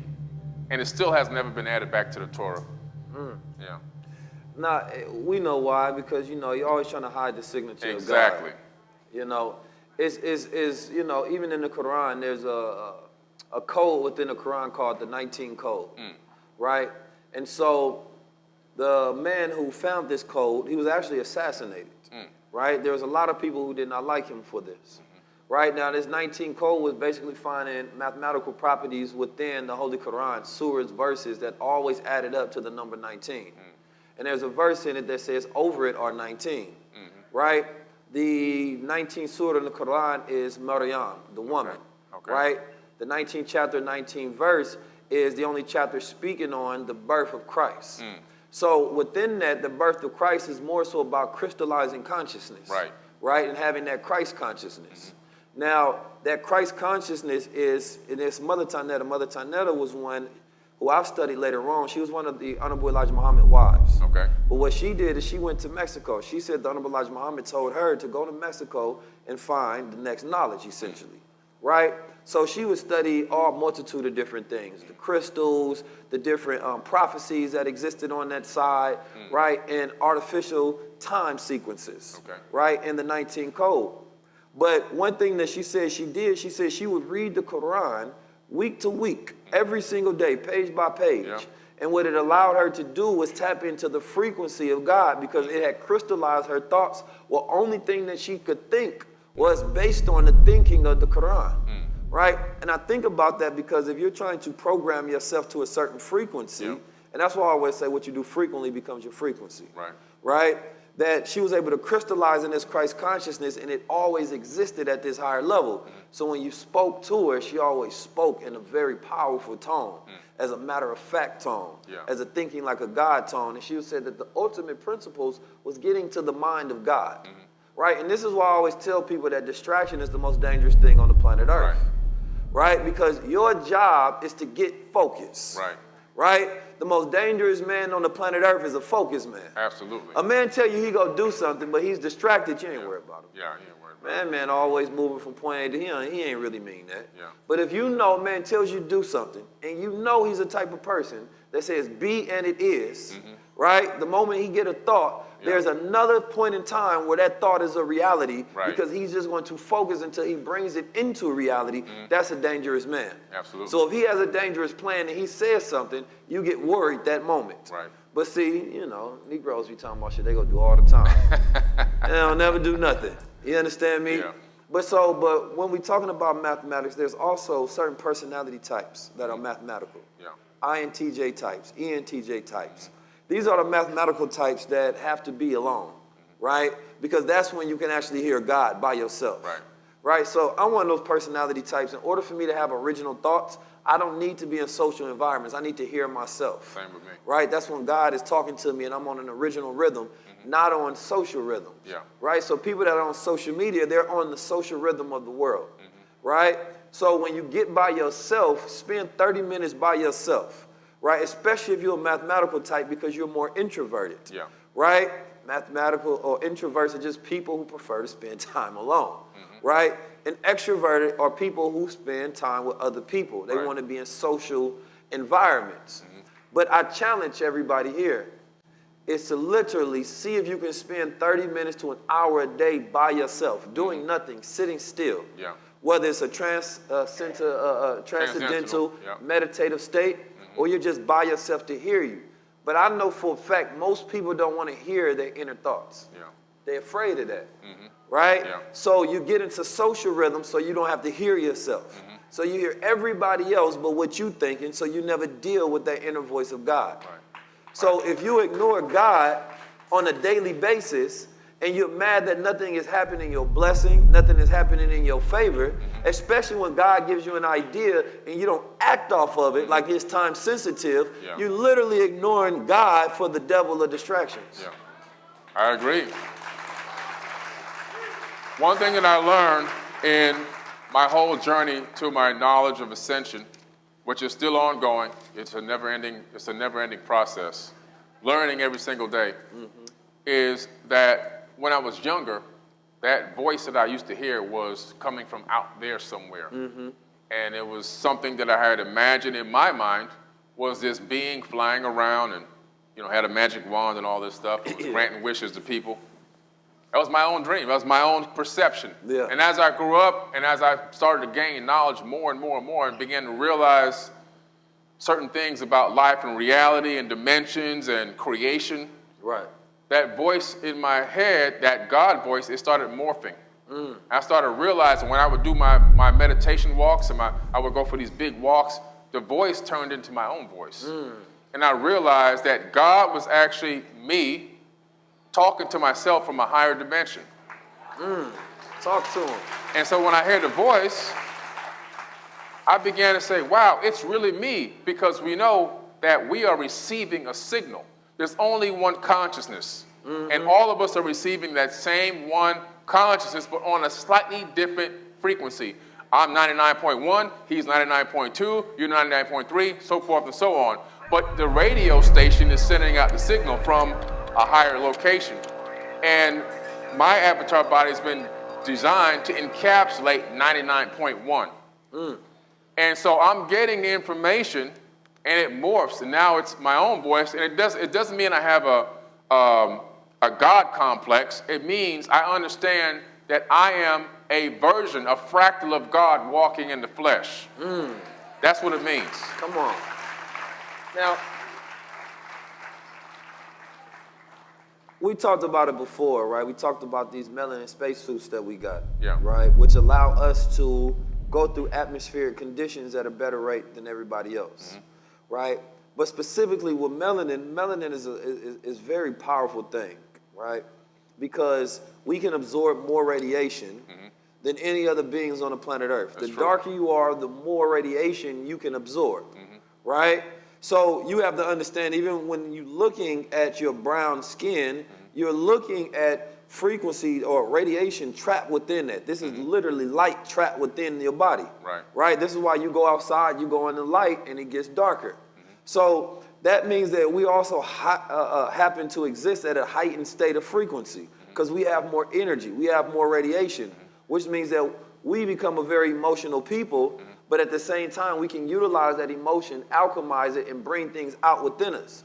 So the goal is, if you take the most powerful people on the planet Earth and you program them, you use their womb, their mind, and their bodies, right, to program your ideas, now you have the most powerful vessel on the planet Earth bringing that into reality. So when we look at America, America understood this secret, right? The Honorable Minister Louis Farrakhan said in 1995 when he was at the Million Man March and he stood on those steps at the Jefferson Memorial and he was giving a breakdown of the secret of the number 19, and he was explaining like this is the 13th president representation and 16th president representation, and he was talking about the monuments that were 19 feet high. But he was explaining that because he was saying that 1 and that 9, you know, when they come together represents a secret to be uncovered or unfolded, right? And so that's that masculine and that feminine, and together they represent God. Now, the secret of America was always learning how to capture and control God and utilize him. So when you look at America, America's business is the capturing, controlling, and the management and capitalization of God, which is you and I. How do we know this? So if you go look at every system in America that's built, the NBA is what? Majority black men, right? The music business, majority black men. Right? Now they're utilizing black women in political places and things of that nature. Look at the entertainment business. All of this spirit and energy has never been controlled by us. But we have literally invented more than any other people on the planet Earth. But nobody speaks about black people in that capacity. Right? Nobody says that there's something special about those people, that they have the ability to invent more than anybody. How does that, why is there no scientific study to understand why? See, they don't want you to have these thoughts in your head because you start to exalt yourself beyond the foolishness. They don't want you to know that you're a master manifester. Yeah. If you see yourself beyond slavery, slavery just 400 years, that's a speck in time, right? That's a speck in time. So they never went over there and captured slaves. They captured inventors, right? Inventors were sold. Right? Warriors were sold. Engineers were sold. Scientists were sold. Right? Farmers were sold. Agriculturists. So when you look at our ancestors, it's disrespectful to even call them slaves. Right? These were great people. I agree 1,000%. But see, now, the confidence that comes along with that is the key piece that I want to get to. But see, if you walk around, I come from a slave, no confidence. All you're thinking about is getting over that epigenetic trauma that exists within yourself.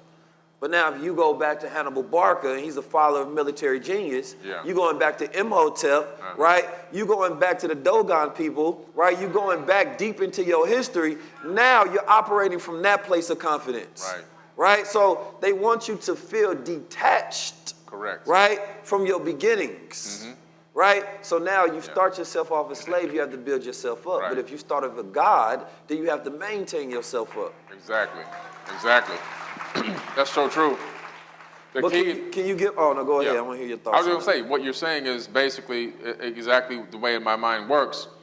The best way to separate a race of people from who they truly are and the power that's inside of them is to erase and detach them from their past.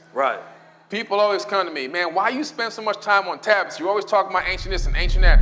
You want to go to ancient site. Why? We got problems right now today. Well, guess what? We ain't going to fix none of these damn problems today unless we know what the hell went on back then. Come on, man. Come on. I'm telling you, the past is prologue. Until you go into the past, and I try to get to the closest. Now, we know that in everything that's ever written or everything that's ever spoken about by a human being has some falsehood in it. Okay, we know this. This is a fact. This is a scientific fact. However, the closer you get to the oldest of texts and the oldest of information and speak to the oldest group of people, the more you get closer to the truth. You can never get 100% to the fact. Yeah. But you can get as close as possible. So when I look at a 36,000-year-old tablet and get the deciphering of that tablet and get the information out of it, I'm getting as close as I possibly can to the original version of the story. And that's what's important, because that has allowed me to grow consciously, for allowing me to know the true power in me, to allow me to know how powerful I am, to allow me to know even how high I can even ascend to, beyond even, according to these tablets and texts, the beings that tried to encapsulate my avatar body and my spirit in this body. I can ascend even past them. Right. You don't know that until you go into the past. You said something key as well, right? The past is a very powerful place. Like, we can't physically time travel, but we can mentally time travel. Right. Right? And in that mental time traveling, we can literally go back into our thoughts, right? And we can change the perception on events. And we can change the reality of those events, changing the feeling that we have attached to them. And this is how we start to erase trauma. There are some of the things that you're thinking about right now. You may hate an ex. Anybody ever hated an ex? I know none of y'all have. You know what I'm saying? But let's be honest, the average person feels like they're supposed to. That's a societal norm. Right. It's to dislike and hate your ex. Even though both of y'all was in the same place, y'all both attracted to each other at the same time, which simply means y'all was on that same frequency. Now, the reality of it is, if you go back and you study that relationship, and you understand the perception of where they was and where you was, and you pull out the lessons from it, you can no longer hate them because you understand them. Facts. Facts. So then, you're literally time traveling, right? You're going back in time, and this is what I've learned to do within my mind, right? That anytime I go through a sequence of events that I may consider negative or positive, I go back to make sure I have the highest level of perception on it. So that allows me to go in those childhood experiences that I have and make sure that I rearrange the perception on it. I talked about in the last time understanding how to forgive yourself, which is a key so I don't hold on to things that I don't need. But now I learned to go back and forgive myself, not just the person that was in it, for every situation that I've been through. Right? And this is a mental training discipline that you can do, because most people have mother and daddy problems, right? They have issues growing up in a household. So I want to make sure that we have these little brain tools that we can utilize, because nobody ever gave us a mind manual. Right. Nobody said that, this is, you go look at chapter 19 and this is the way that the brain works. Right? So most people are not ascended masters of themselves. Right. So everybody here in our differentiated stages, some people are at the stages where they're just in initiation. The problem with the world today is we're stuck in an initiation phase. Everybody's getting beginner knowledge, right? And nobody wants to go to higher heights. And when they do that, they say you're going too deep. Right? Oh, no, you're losing the people. Right? These people are stupid. They don't want to hear all that high level. That's what they say. Yeah. That's what they say. But we know people like high level conversations. Yes, we do. Right? And I really want people to pay attention to this. Like, watch with your kings, your queens. Give us the 5 stars. My show producer told me to do this, but it's serious. We got to do #1 globally, right? Raise the consciousness all across the planet Earth. All right, back to us. We can keep it real. I want them comment. I want them 5 stars. You feel me? I want to get to the top of this comment, thing. Like, and subscribe, family. Each one teach one. Each one reach one. Get ahead and run them numbers up. First way to prepare your baby mama and baby daddy relationship. Come on, let's go. Subscribe to that high level conversation. Subscribe, comment. You know you're doing some work. And share. We want you to do all the action steps, right? Yeah, well, it's important. No, it's important to give them the commandment, right? Because we are passing the high level conversation to you. And if you join us in a high level conversation and you're excited about it, now you go take this high level conversation to your homes, your households, your sisters, your brothers, everybody that needs it. And then give them the assignment, let them get this high level conversation and pass it on. And we just keep making this the new norm of us having high level conversations. So to Brother Key's point, let's do that. Ashe. All right. Can you explain to us either your path or just a general path of starting off from, the initiation stage, especially when it comes to occult wisdom and knowledge, and then going to becoming an ascended master? It's a long journey, and for me, it was a long, lonely journey. because, and it will be lonely at some point for everyone in the beginning stages. For me, I was fortunate and kind of unfortunate in some weird ways to be able to start reading at a very early age. And so it allowed me to start reading, and my parents would give me the Bible. Even though they weren't very religious people, right, they gave me the Bible. I would have to do book reports on the Bible. At 2 years old, I'm doing book reports. That's why I dedicated my last book to my dad, my financial book. He made me do book reports on everything you could think of since I was a little tiny kid. And because of him, I really got to give, everything he did that was wrong, that he got right. And the only thing was, going through all these texts, I started getting confused because I'm seeing a lot of inconsistencies here and inconsistencies there. I'm looking outside my window, I'm in the ghetto, like we're underneath the gutter, and then I'm reading this text where things are supposed to be, things ain't adding up. And so I started asking myself questions. I said, well, what if this and what if that? And then I would start looking up information. So I became a researcher at a very young age. And that led me on a journey of the beginning of my awakening, right?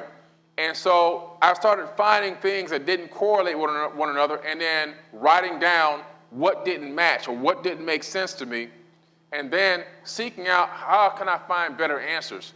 I tried to talk to a couple of friends. I'm only in elementary school at this time, by the way.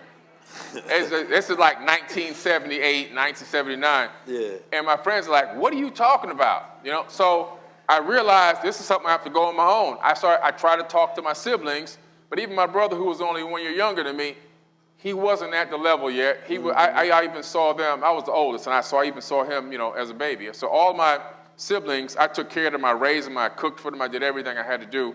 And so it was a long, lonely journey.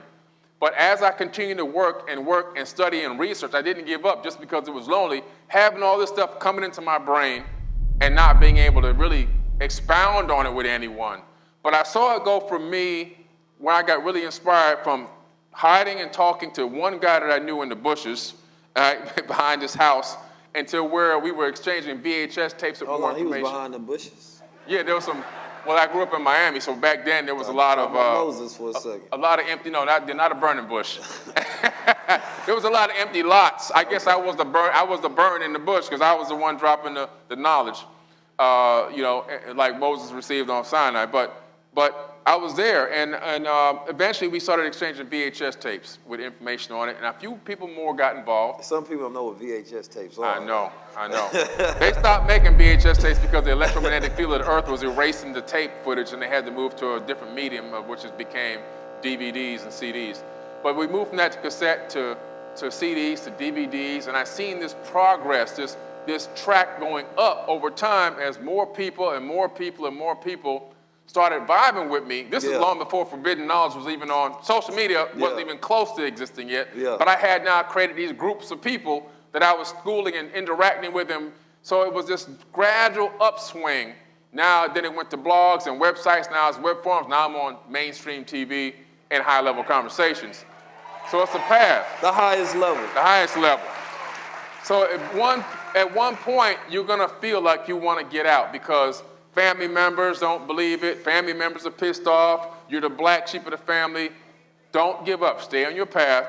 Stay working on yourself. Keep researching, keep digging, keep studying, keep meditating. Because I'm telling you, in the end, you're going to become a better person. And what you're going to do is you're going to begin to see people who aren't vibing on the same frequency. You're not going to see them as adversaries anymore. You're going to see them as understanding that these people may have just arrived in this dimension.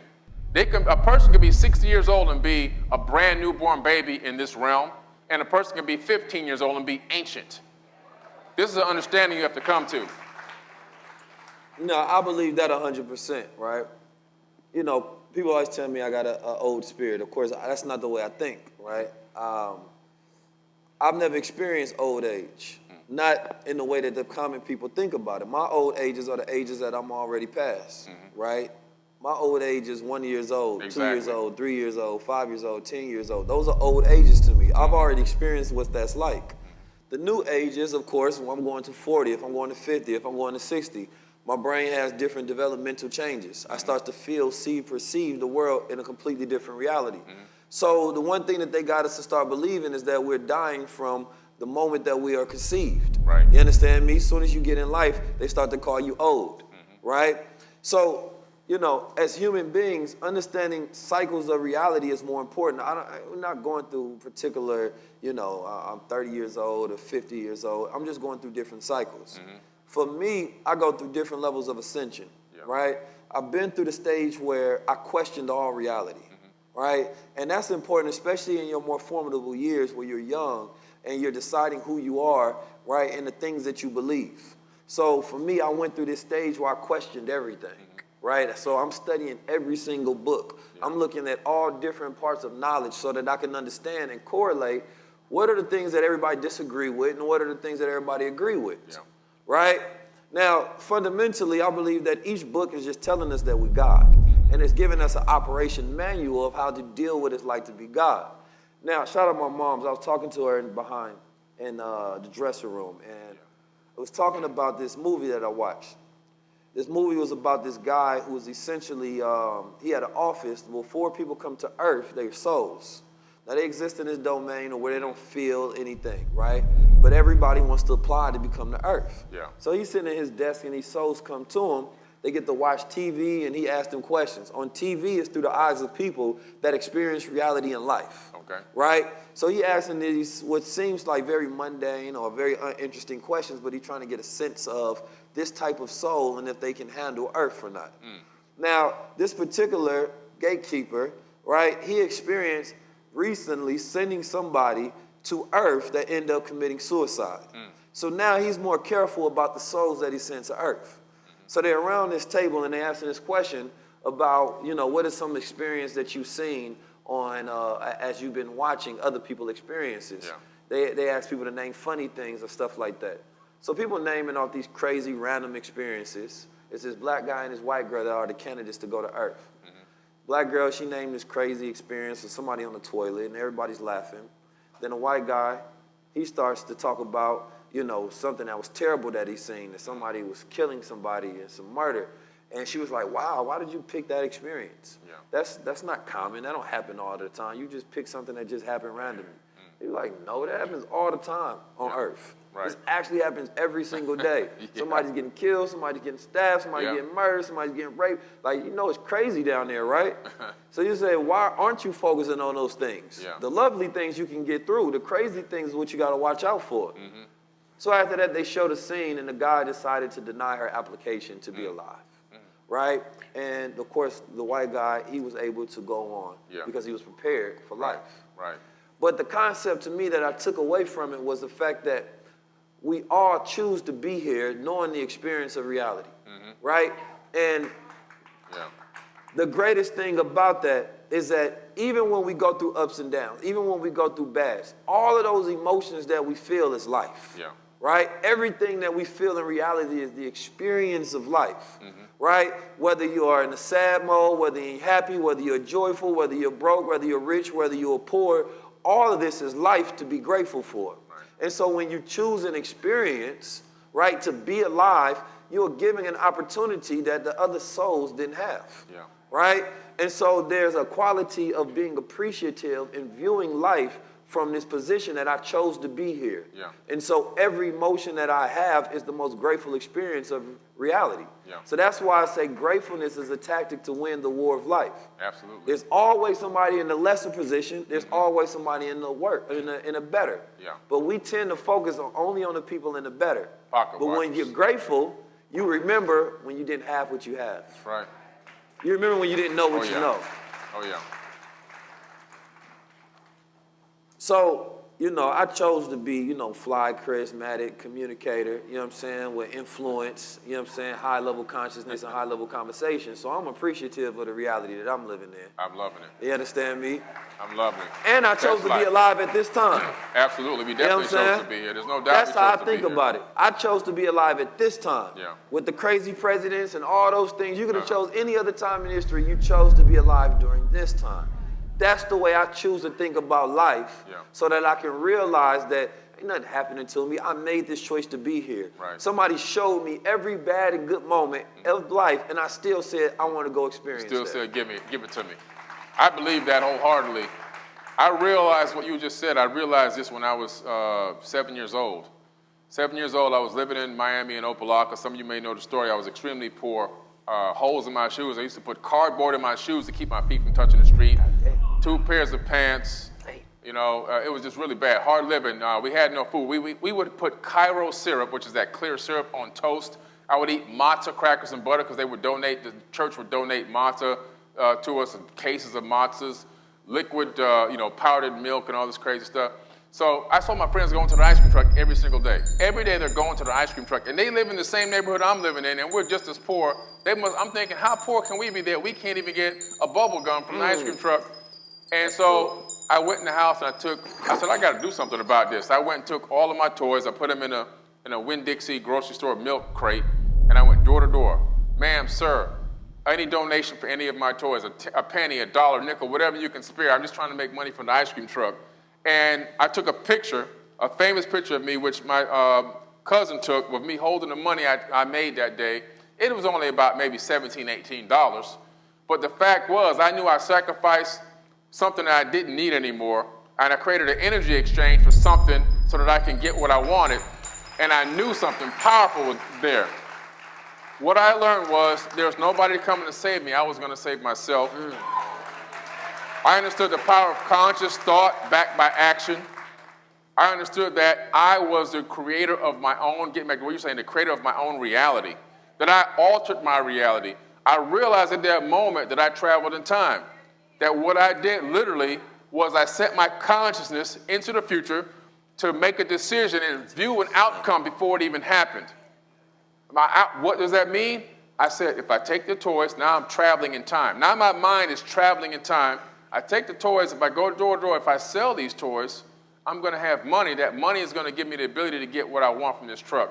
And when that happened and it all worked out exactly as I thought it was going to happen, I realized I'm never going to lack in my life ever again because it's up to me.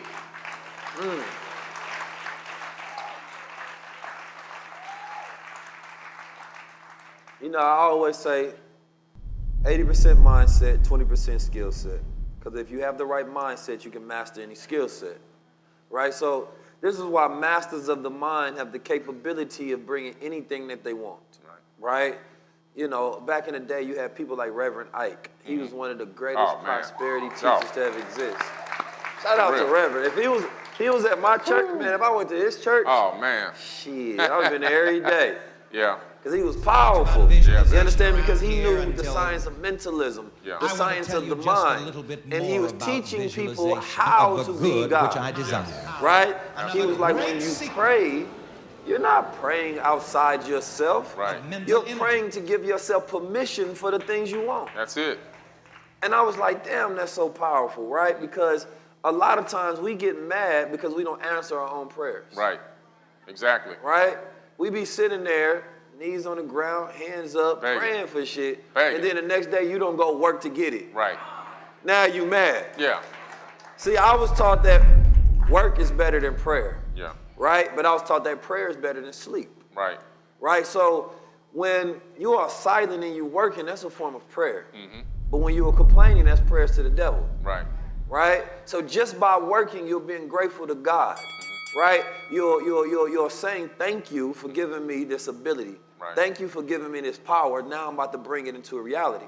So back in the day, I was looking, I think it was ancient Sumerians. I think it was the word of Vod. I may be wrong, but they was talking about how this was the word for prayer, and they showed the humans praying to these giants, right? But the difference was they said that it wasn't that they were praying, right, for the gods to do something for them. They were praying to work for the gods. Right. So we have a backwards reality now where we're always praying for God to do something. First of all, imagine somebody bringing you into reality, then you asking them to do something else. That's a little selfish. That's like you going to your parents and asking them to work for you. You understand me? No, you're supposed to work for God. Right. So this is a big that's topic. the reality I think about. I don't want to interrupt you, but I have to stop you right there for one second because what you just said is so powerful. I don't think people really understand the magnitude of it. What we do as people on this planet is we try to turn our concept or idea of whatever God is for you, we try to turn that into a slave. We need to win this football game. And you got a team praying to win a game. We need to win this war. We need to do this. We need that. I need you to pay my car payment. I need you to take care of my kids' tuition for college. Yeah. And then you see, and then when it doesn't happen, it's because, well, that was the Lord's will. Right. That was the Lord's will that didn't happen for me. Instead of taking ownership and realizing that you've already been given the divine power. It's in your body.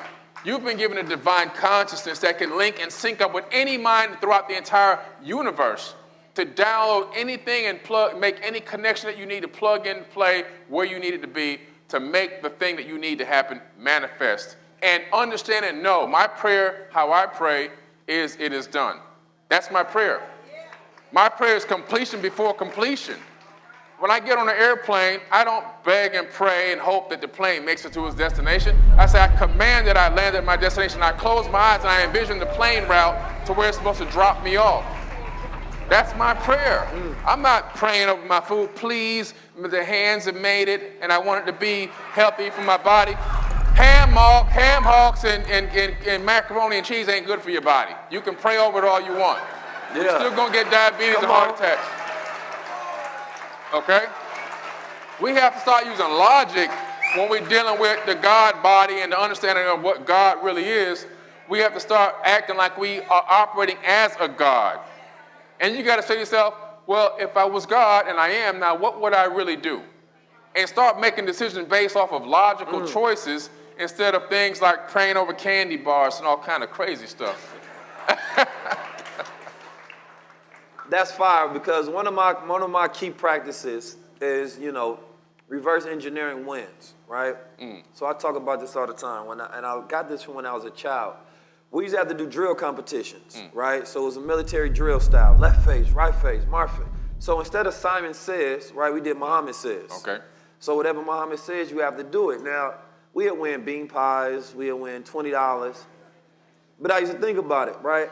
Before I went in there, I would not visualize doing perfect in the drill competition. I would visualize eating the pie, right? Boom. I would visualize the $20. I will visualize everybody clapping and patting me on the shoulder saying that I was good. So now my brain is not distracted, right, with an action that I already know how to do. It is only focused with getting to that end goal, right? So I do that now this day. I visualize at the end of this high-level conversation people with these beautiful testimonials. Oh, man, it was magnificent. It changed my life. 19 Keys was just glowing. You understand me? I visualize that. Somebody gonna say that. You understand me? when we came up with the idea of doing a high-level conversation, we only had 2 weeks to do it. I think maybe 2-3 weeks. I was like, bro, he told me the date that he had.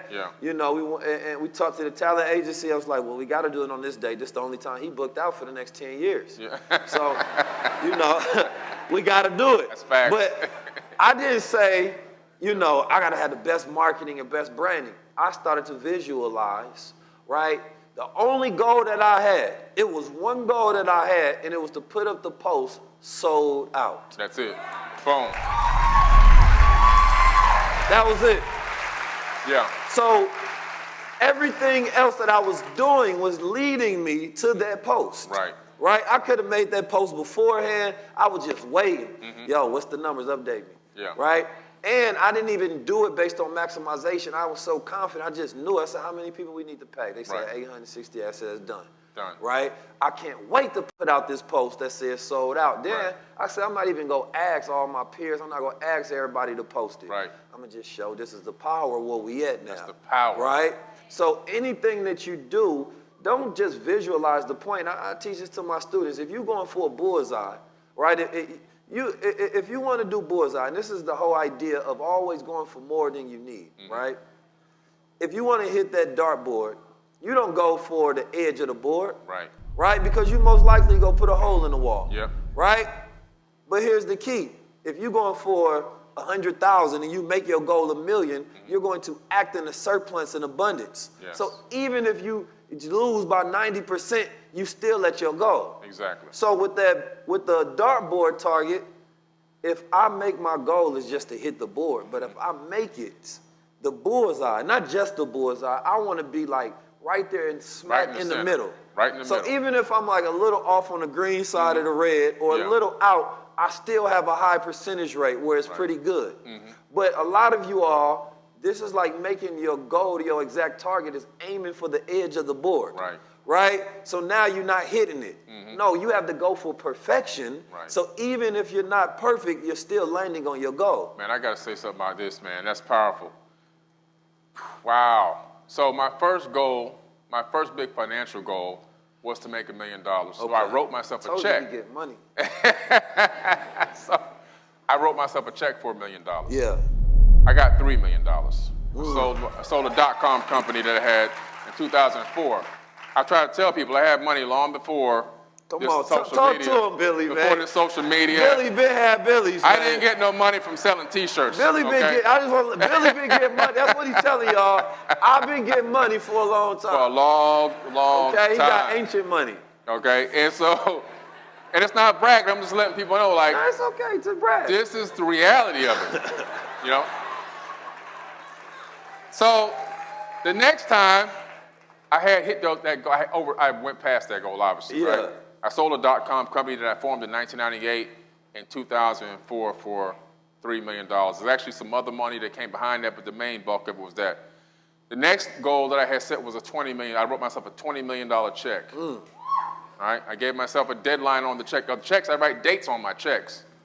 And I ended up hitting that goal. I got the $20 million. Hold up.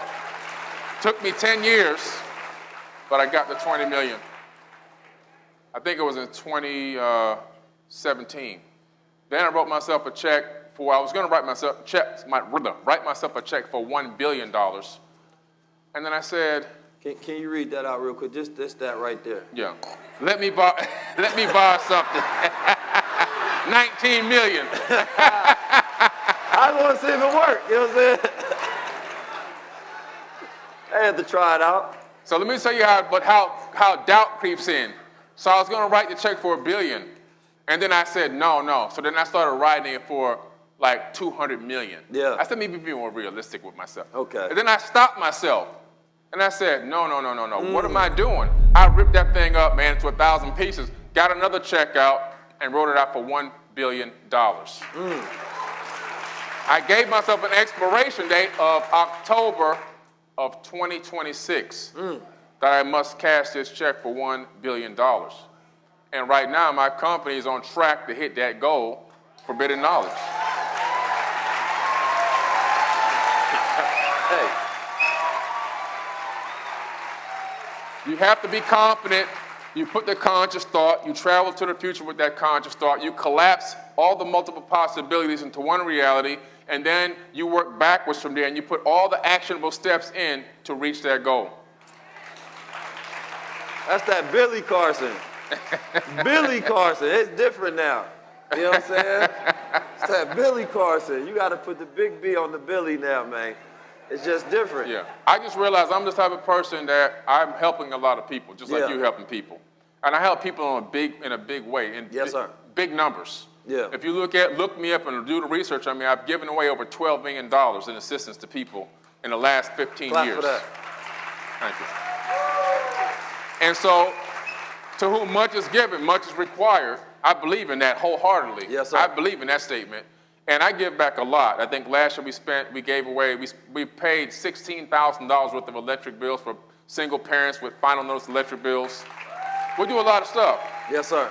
But so I can't do that if I'm in a robe and slippers on a prepaid track phone. Nah. Trying to make memes. Yeah. It's not gonna help anybody. I want to be the biggest blessing I can be to humanity, and for that to happen, I have to manifest abundance and a legacy, and I have to believe that manifesting that legacy is going to give me the capability of helping other people as well. You know, that reminds me earlier. You know Black Magic, right? And I did a show with him, and I remember back in the day, and I was giving a breakdown about, you know, my ideas around money consciousness. Yeah. And one of them was, right, you know, a lot of people, they tap into different chakras, but most people don't tap into their money chakras, right? And that's your ability to be able to produce and magnify, you know, money in abundance, right? Because money is just energy. So it's a certain type of energy signature that you increase it into reality. But I remember talking about the power of being selfish, right?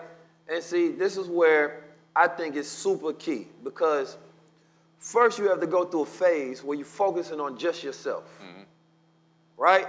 Selfish, Right. right? Now I didn't say you all about yourself, but it's my selfish phase. You have to.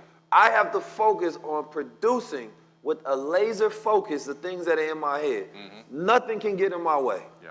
Anybody that is around me has to help me, right? Or they have to get away from me. True. So I go through those phases of being selfish, right? The same way if you see a woman that's pregnant, she can be selfish. Yeah. It's all about her because she has something that she's bringing to term. Right. Right? So if anybody gets in the way of that, oh no, you want this pregnant woman to work for you all day long, right? To think about you, then the person gonna say you being selfish. Right, exactly. Right?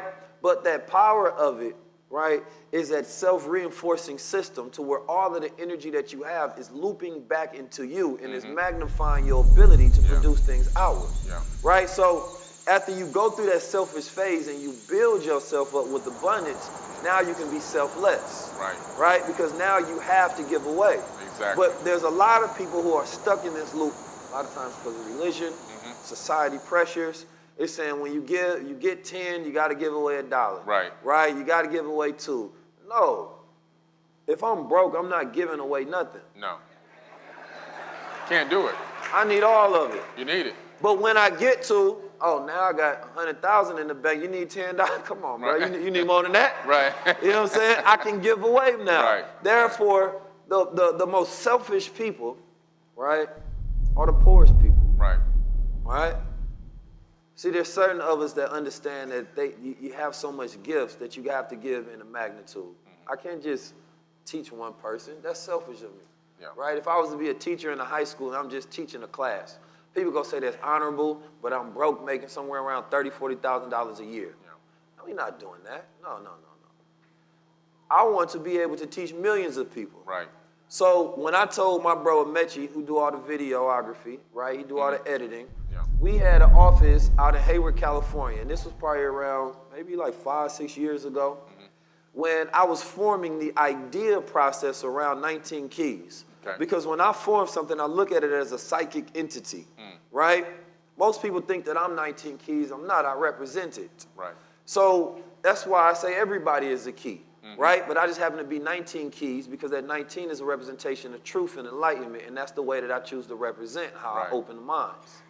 But the reality was, I said, bro, and we sitting at the desk, and we just in common conversation. I'm saying, but I'm so deep in my belief system of this, I said that I'm going to create this entity, 19 Keys, I'm going to represent it. It will be known all around the world for enlightening people across the globe. Nice. Now, we sitting across at the desk, he just like, all right. You know what I'm saying? It's not that he didn't not believe me. Right. You understand me? But, you know, it's hard to fathom. You sitting in there, you at the same desk with me, brother.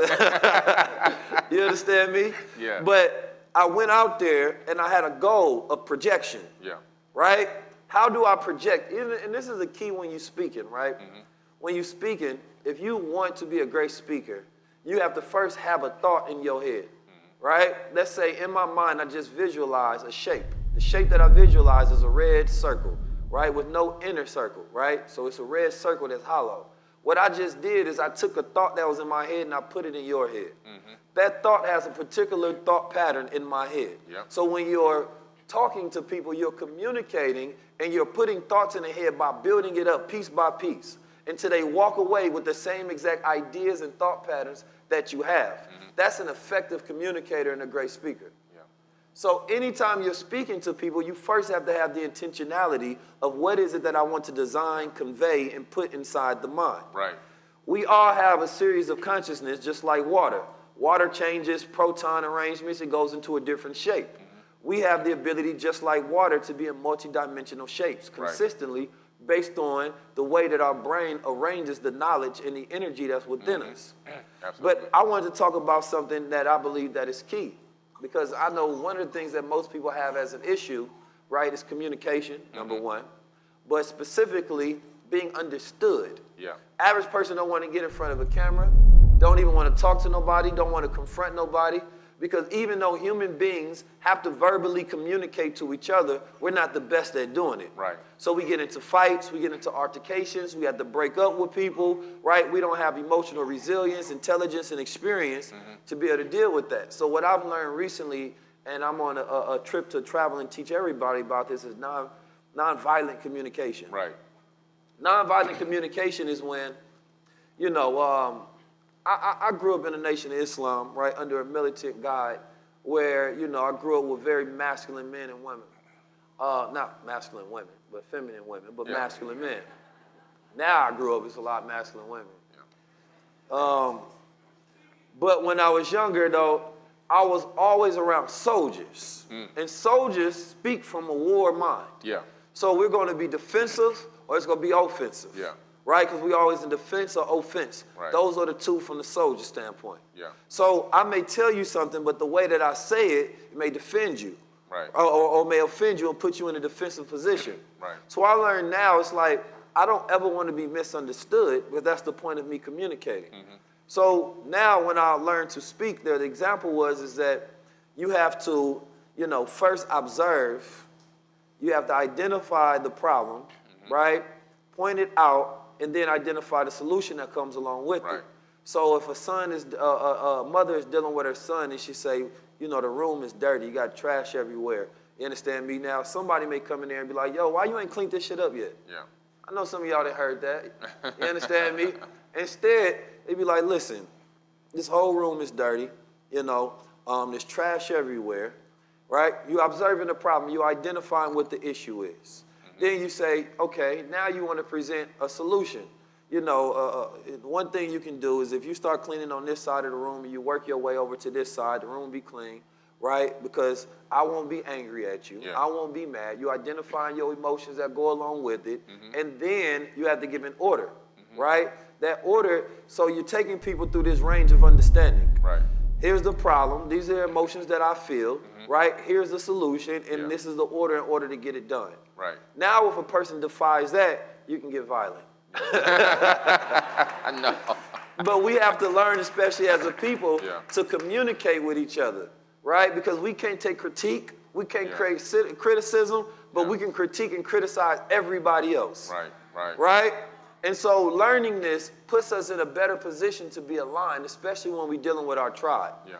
You can be in a relationship that took you years to build up, and it can be destroyed from one conversation. Yep, absolutely. Right? So mastering communication is also the master of ability to master frequency and waves. Yeah. Right? Because that's all we're saying. You program with the same language so you understand it. Right. But a person that masters themselves, they actually master everything around them. Right.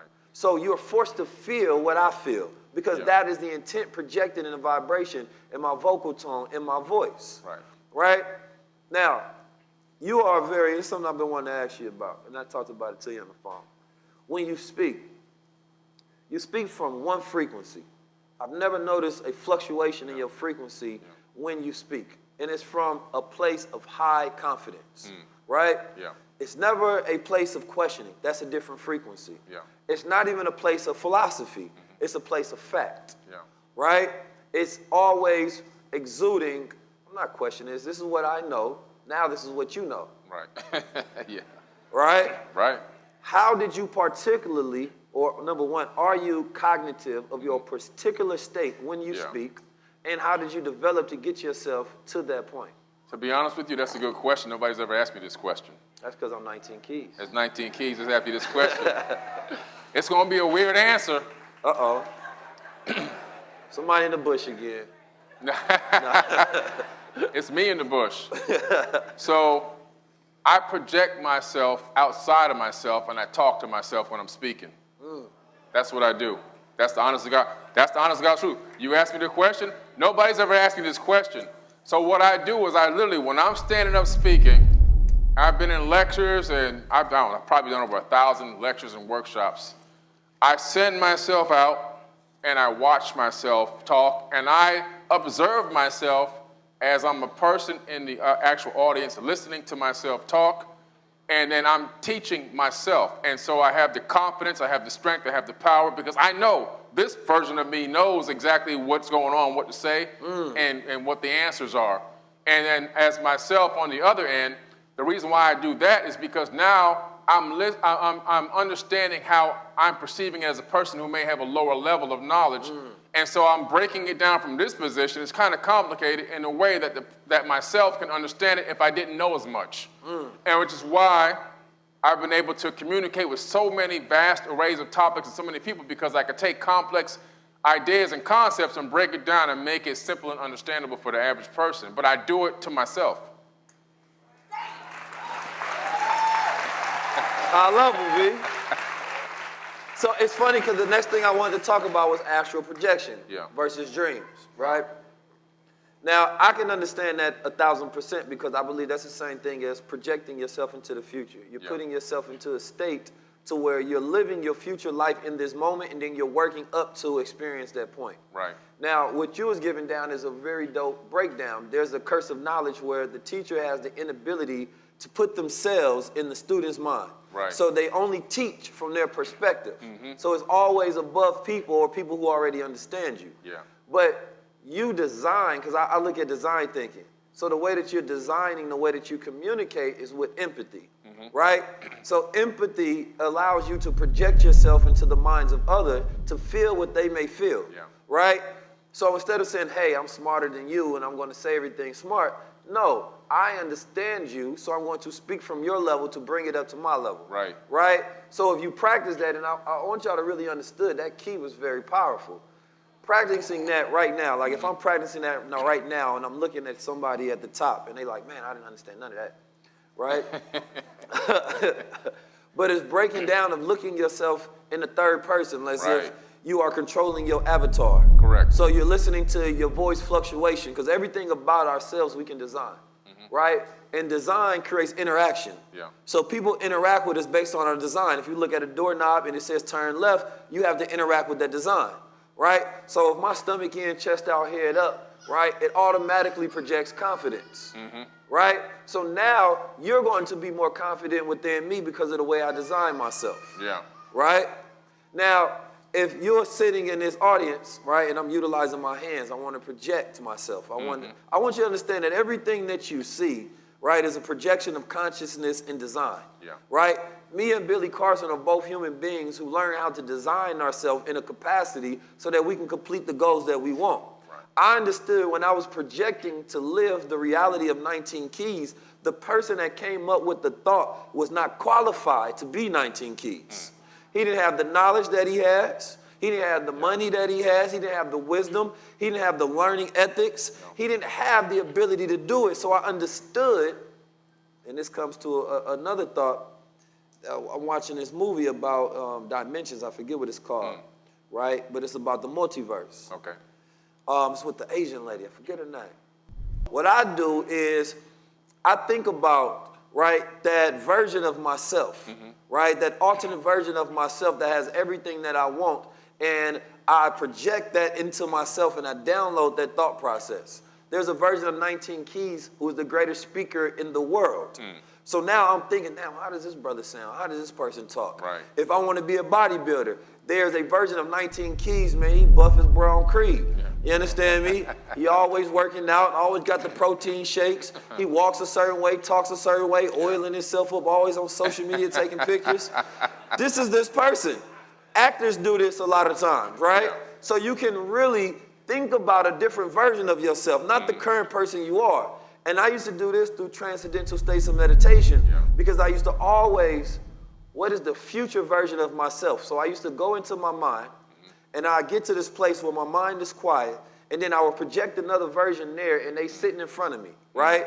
So it's this room. And I know I've reached that state when it's like calmly there.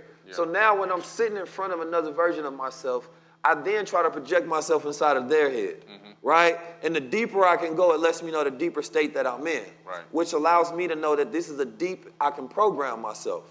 So I used to get into this was when I was young, right? So I'm like you, I just be sitting at home doing all of this meditative, you know what I'm saying, Yoda stuff, thought experiments.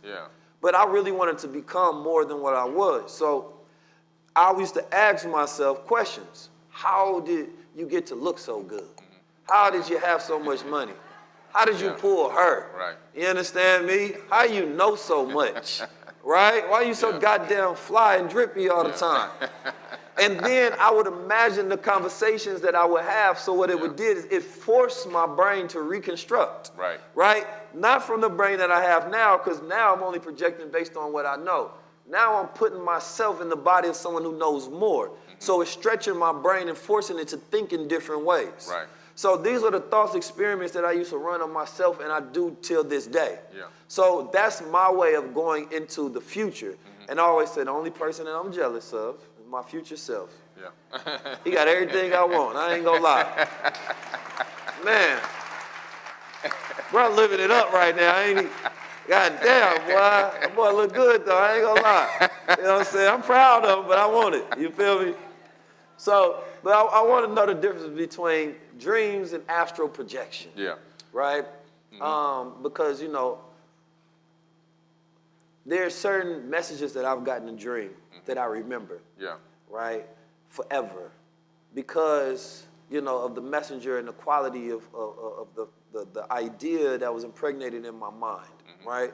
And then there are certain dreams that I have when I wake up, I'm angry because of the dream that I had. Right. I can have a dream about somebody and I'm mad at them because of what they did in the dream. I'm like, that was some sucker shit you did, bro. Come on, man. And I had to remind them, nah, that's the energy from the dream. That ain't even them. Yeah. Right? But dreams are real. Dreams right? are real. Dreams are real. So your dream state, you know, we live, you know, in our dream 30% of our lives, however much, depending on how much sleep you get, right? Yeah. Some people don't dream. Some people don't dream in color. Some people never lucid dream. Right. How many people ever lucid dream? Peace family, 19 Keys tapping in, and this episode is brought to you by Goldwater.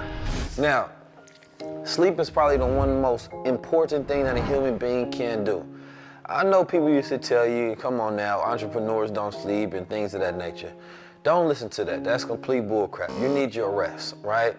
Now, the importance is that the universe has, or nature itself has aligned the body, right, with a circadian rhythm. At 10 o'clock, we naturally are supposed to stop eating and our body starts to secrete a fluid, making us tired, right, known as melatonin. Those who have heard of this understand this. We often disrupt that process because we have artificial lights, blue lights within the day, and by the time we go to sleep, we never get into that deep beta delta wave sleep, right?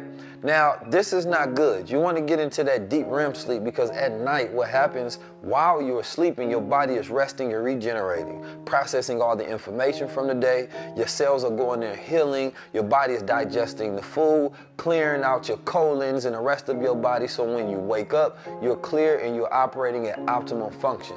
Now, one of the issues in society today is a lot of people don't dream. When they do dream, they don't dream in color, right? Or when they do dream, they don't have lucid dream. And a lucid dream is when the dreamer realizes they're dreaming. That means that you have power over your subconscious faculties. The same way you have power in the lucid dream when you can control everything in your reality, it's the same way you can have power in a lucid woke state. But the lucid dream allows you to be able to figure out complex ideas and things that's going on in your own life and take control over it, right? But everybody doesn't even know how to operate in that standard of reality that every human being has the possession to be able to tap inward to. We have great testimonials when it comes to Goldwater that our customers and our clients are always coming back and say, yo, I had my first deep dream in a long time. I've had great sleep. So sometimes I would take Goldwater right before I go to sleep. I also take it when I wake up in the rising. So it gives me that energy, it gets me started. I take it on an empty stomach 30 seconds before I eat anything in my stomach, and I take it at night. So it helps me secrete that melatonin, that electrify my brain, tapping into that third eye, decalcifying my pineal gland. So by the time I wake up, I am abundant, I am refreshed, I am ready to go, as all human beings should.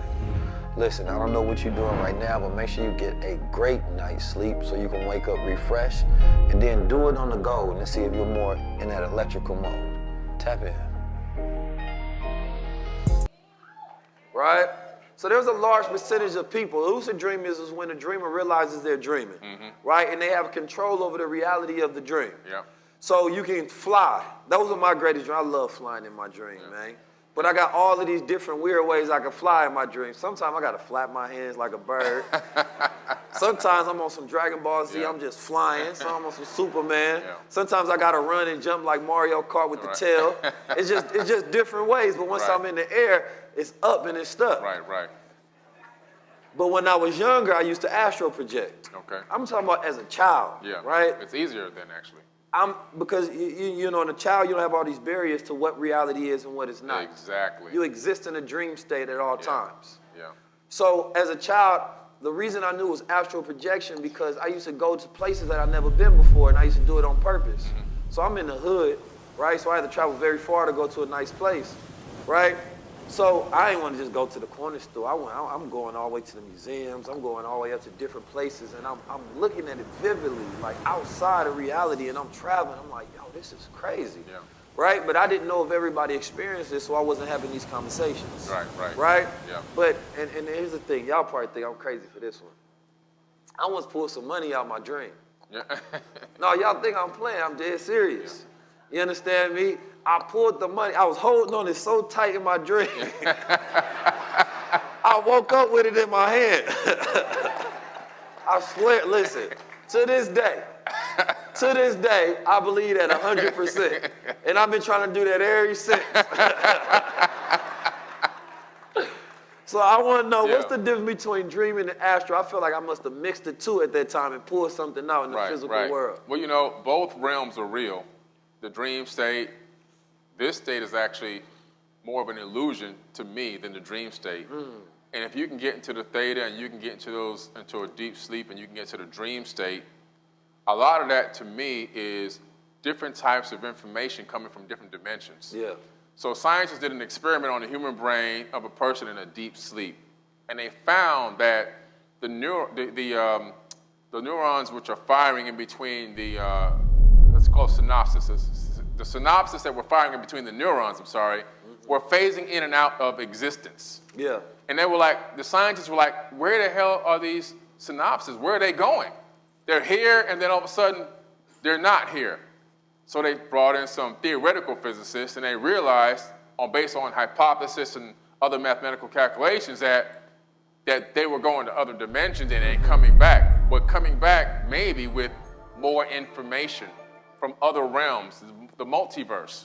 Kind of like the movie you just talked about. Yeah. Pretty interesting. And then, so some people have those kind of dreams where they can't control what's going on. Lucid dreaming is my specialty. That's what I specifically love to do. That goal ought to get you there, boy. Yeah, it gets you. I love to be able to control my dream. And I typically, when I'm going to say that I'm going to have a night full of dreams, I figure out what I'm going to want to manifest into my life. Yeah. And then I go in, guiding myself in, and then I go into a dream as if that, whatever I'm trying to manifest, already exists. So if it's a house, I'm already in that house. If it's a relationship, I'm already in that relationship. Whatever it is, if it's playing a new instrument, I'm already playing the instrument in front of a group of people like I'm in a concert. And so those are the kind of lucid dreams I like. Now, astral projection gets a little bit different because what's happening now is you're separating the ba from the ka, okay? You know, you have the mer, ka, ba, and you're separating the ka from the ba. You're separating the spirit from the body. And what you're doing is you're getting into a state of mind where you divide or separate pure consciousness from the physical avatar body. And now, it's easier to do when you're young. You brought that up. It's much easier when a child does it because they don't have the barriers. They don't have the programming. They don't have limitations from people telling them, man, that's silly and that's dumb. And all the programming coming from TV and their teachers and the schooling and all the other institutions that exist didn't happen fully yet. So they have the capability a lot easier than it would be an adult. I had an experience doing that when I was a kid in Opelika. We would go to this dry cleaning or this, we call it a wash house. Now they call it dry cleaners. But back then you go there to wash your clothes. There's no AC. There's no windows. It's 100 degrees on the pavement.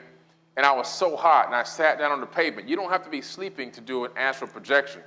I sat down on the pavement, and without knowing anything about this, I did an astral projection. What I did was I sent myself to Alaska. I said, it's so hot here, I want to just try something. Right. I sent myself to Alaska. You went to Alaska. To Alaska. And listen to me. I was there. When I came out of this thing, when I popped back in my body, and it's like a little pop, my skin was cold to the touch. And I knew I had touched on something really amazing. Now, I didn't do it for a long time after that, but the next time I was able to do it, I was actually a grown man by then. That particular time, I'm not gonna lie to you, I felt like I had a problem getting back in my body, and finally found my way back, and then I never tried it again, because right now I kind of like my body. Yeah. I wasn't ready to float around forever. That used to happen. I used to get, it was like, when you have sleep paralysis where you wake up before your body does. Yeah. And I believe that used to happen when I used to astral project. You understand me? My consciousness was there, but my body wasn't ready yet. Right. You understand? I used to hate that, right? Yeah. Wake up and you still can't move, right? Because you're in those in-between states. And you're waiting for your consciousness or your soul, whatever, to completely get back into your avatar. Yeah. Then you can take control. Right. Right? I know they go, scientific reasons and all that, but that's what I like to believe. Right? Yeah. Now, before we leave out of here, man, it's two things. I want you to talk about the crystals inside the mind. And then, if y'all don't mind, I want to end it out with a visualization meditation. Yeah. Right? Beautiful, beautiful. Yeah, so inside of the human brain, we have billions of magnetite crystals. Now, I did a whole show on crystals because crystals are actually sentient living beings because they can replicate everything that a human being can do. Everything from growing, to replicating, to thinking, to communicating, and we know this through standard science. They can create their own energy. If you have anybody here who has an actual a Bic lighter, when you flick that thing on the Bic, that's not a little spark coming out of like some flint. That's a crystal in there. Crystals are what is inside of lighters. When you put pressure on a crystal, it creates a spark. The energy comes out of the crystal. Crystals were used in what? Crystal radio sets. The first radios were based on crystals. And so we know that crystals have the capability of sending and receiving information. So now you have billions of living crystals inside of your brain. Now, we've been kind of disconnected from the emotion and understanding of the crystals are there and feeling them pick up Earth's magnetic fields, feeling what they're supposed to receive psychically, and also being able to move things with our mind. That's what those crystals are there for. In ancient times, before Homo sapiens sapien, our cousins were already here. They had the capability of doing that. Now, you look at animals with magnetite crystals in their brains. Birds flock south for the winter, go back north, they migrate, right? Animals across the Serengeti plains of Africa can navigate, go anywhere. If there's a tsunami coming in to a shore, the wild animals, they know long before the tsunami even arrives, get the heck out of here, right? They know long before it happens, but the people and the pets, they stay there and drown. They videotape it on an iPhone. They watch the water come right on top of them, right? But why is that? The magnetite crystals. Now, what's also interesting about these crystals is they actually help to encapsulate your spirit in the avatar body, but with two other mechanisms. The other mechanism is your neural correlates of consciousness, which are three giant nerves that wrap around the inside of the skull that look like a crown of thorns.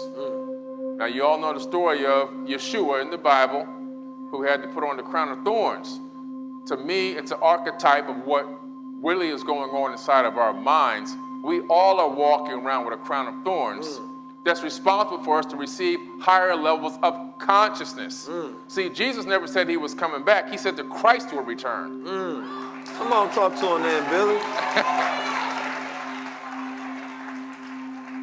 And then you have your neocortex, neo from the Matrix. All right, those three things together, along with the magnetite crystals, the correlates of consciousness, the neocortex, all help to encapsulate temporally, your spirit consciousness that's animating the avatar body.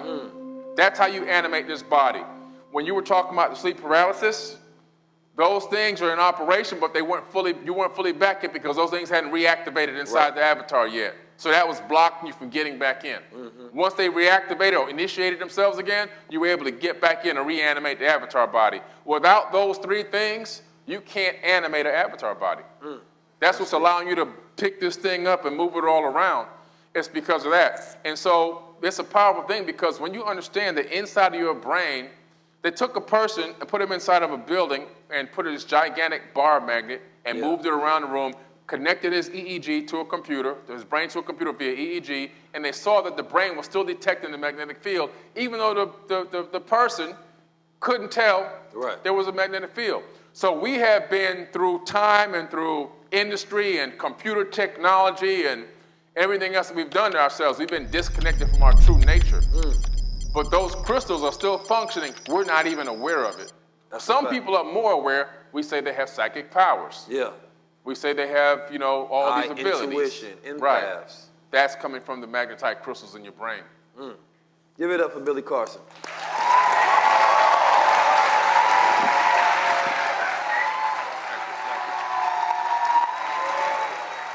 Here you go, brother. Hey.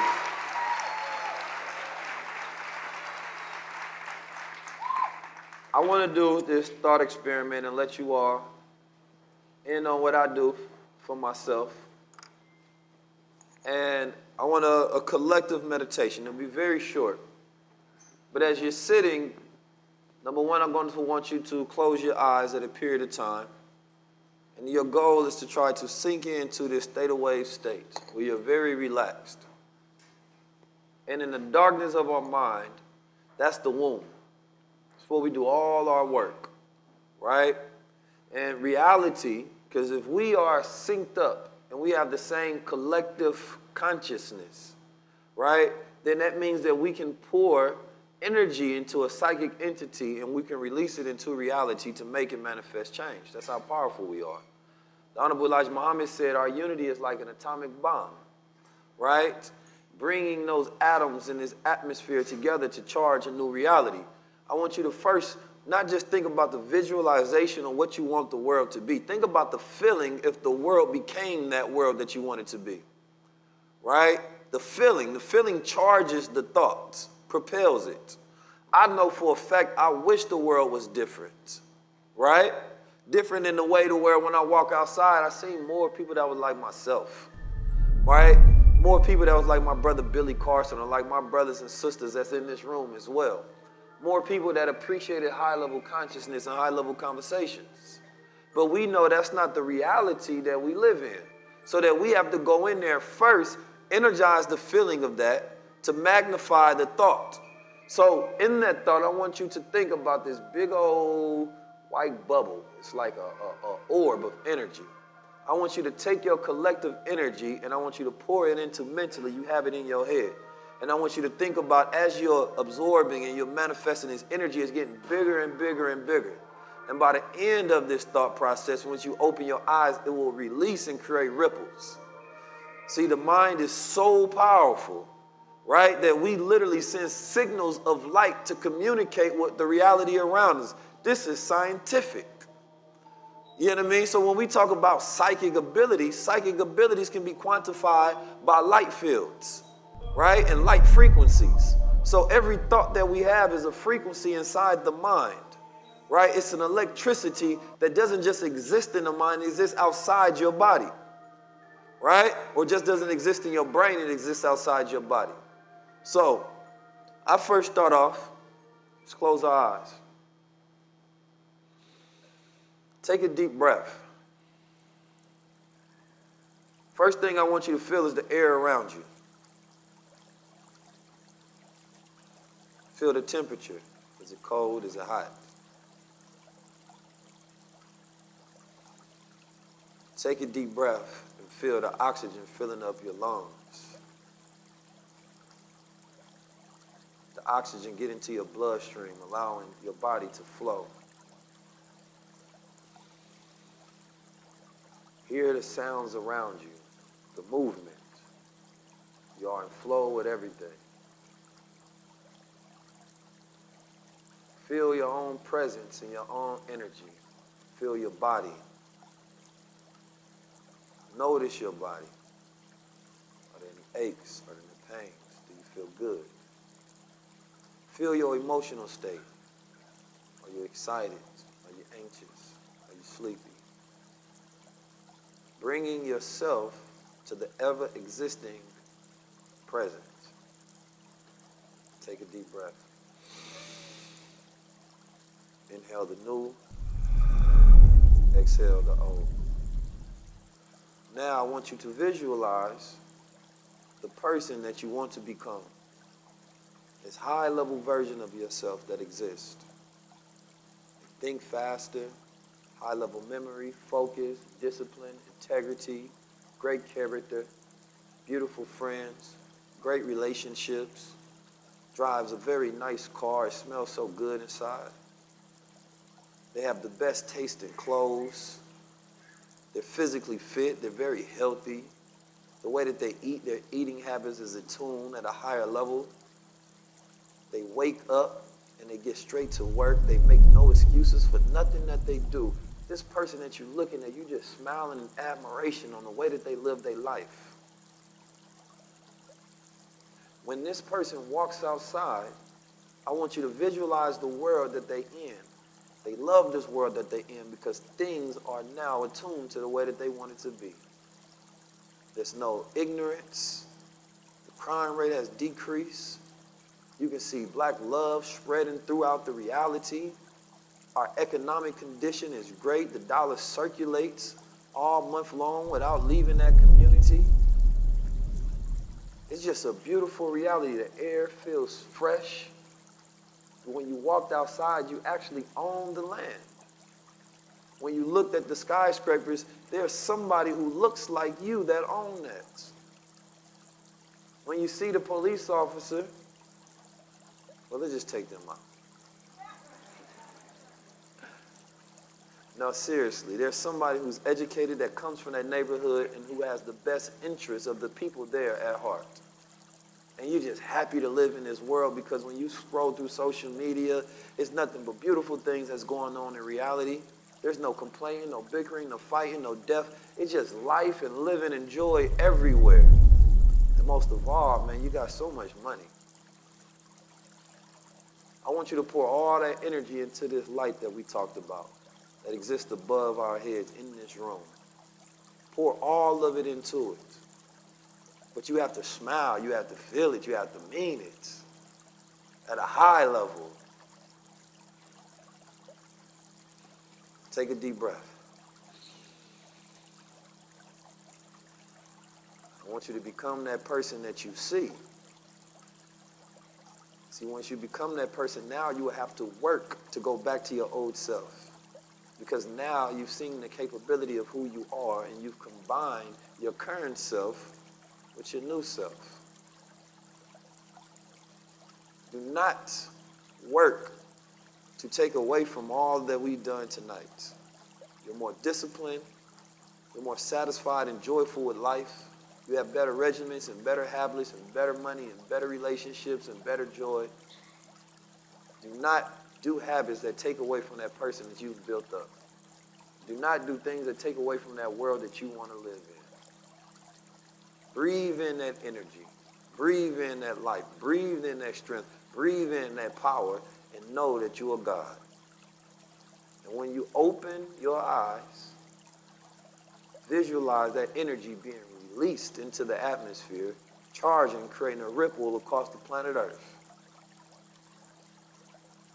And be happy that you've made change.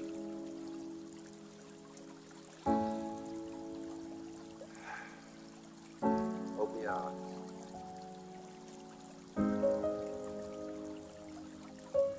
I'm 19 Keys. It's been your high-level conversation.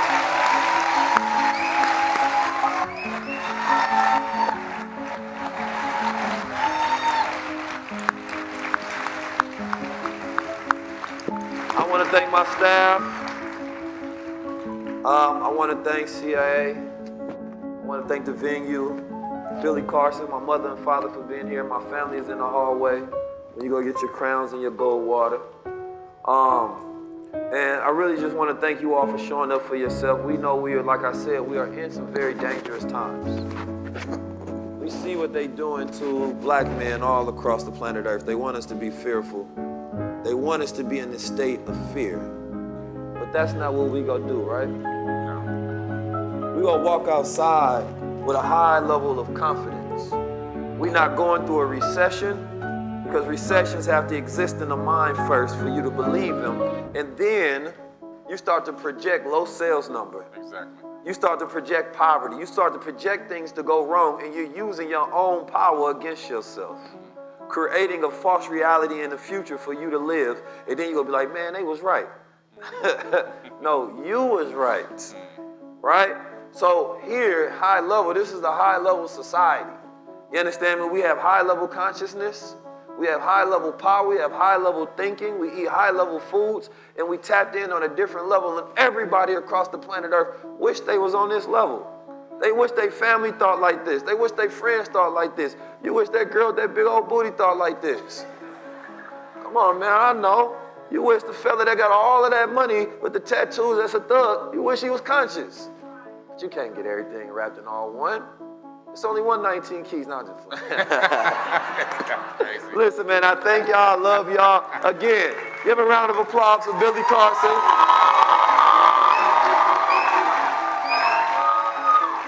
Oh, man.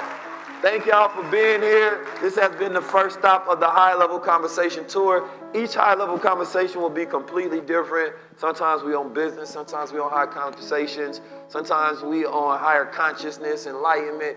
You never know what you get when you pull up to a high level conversation. So thank y'all, I appreciate y'all. Make sure y'all get home safe. Peace.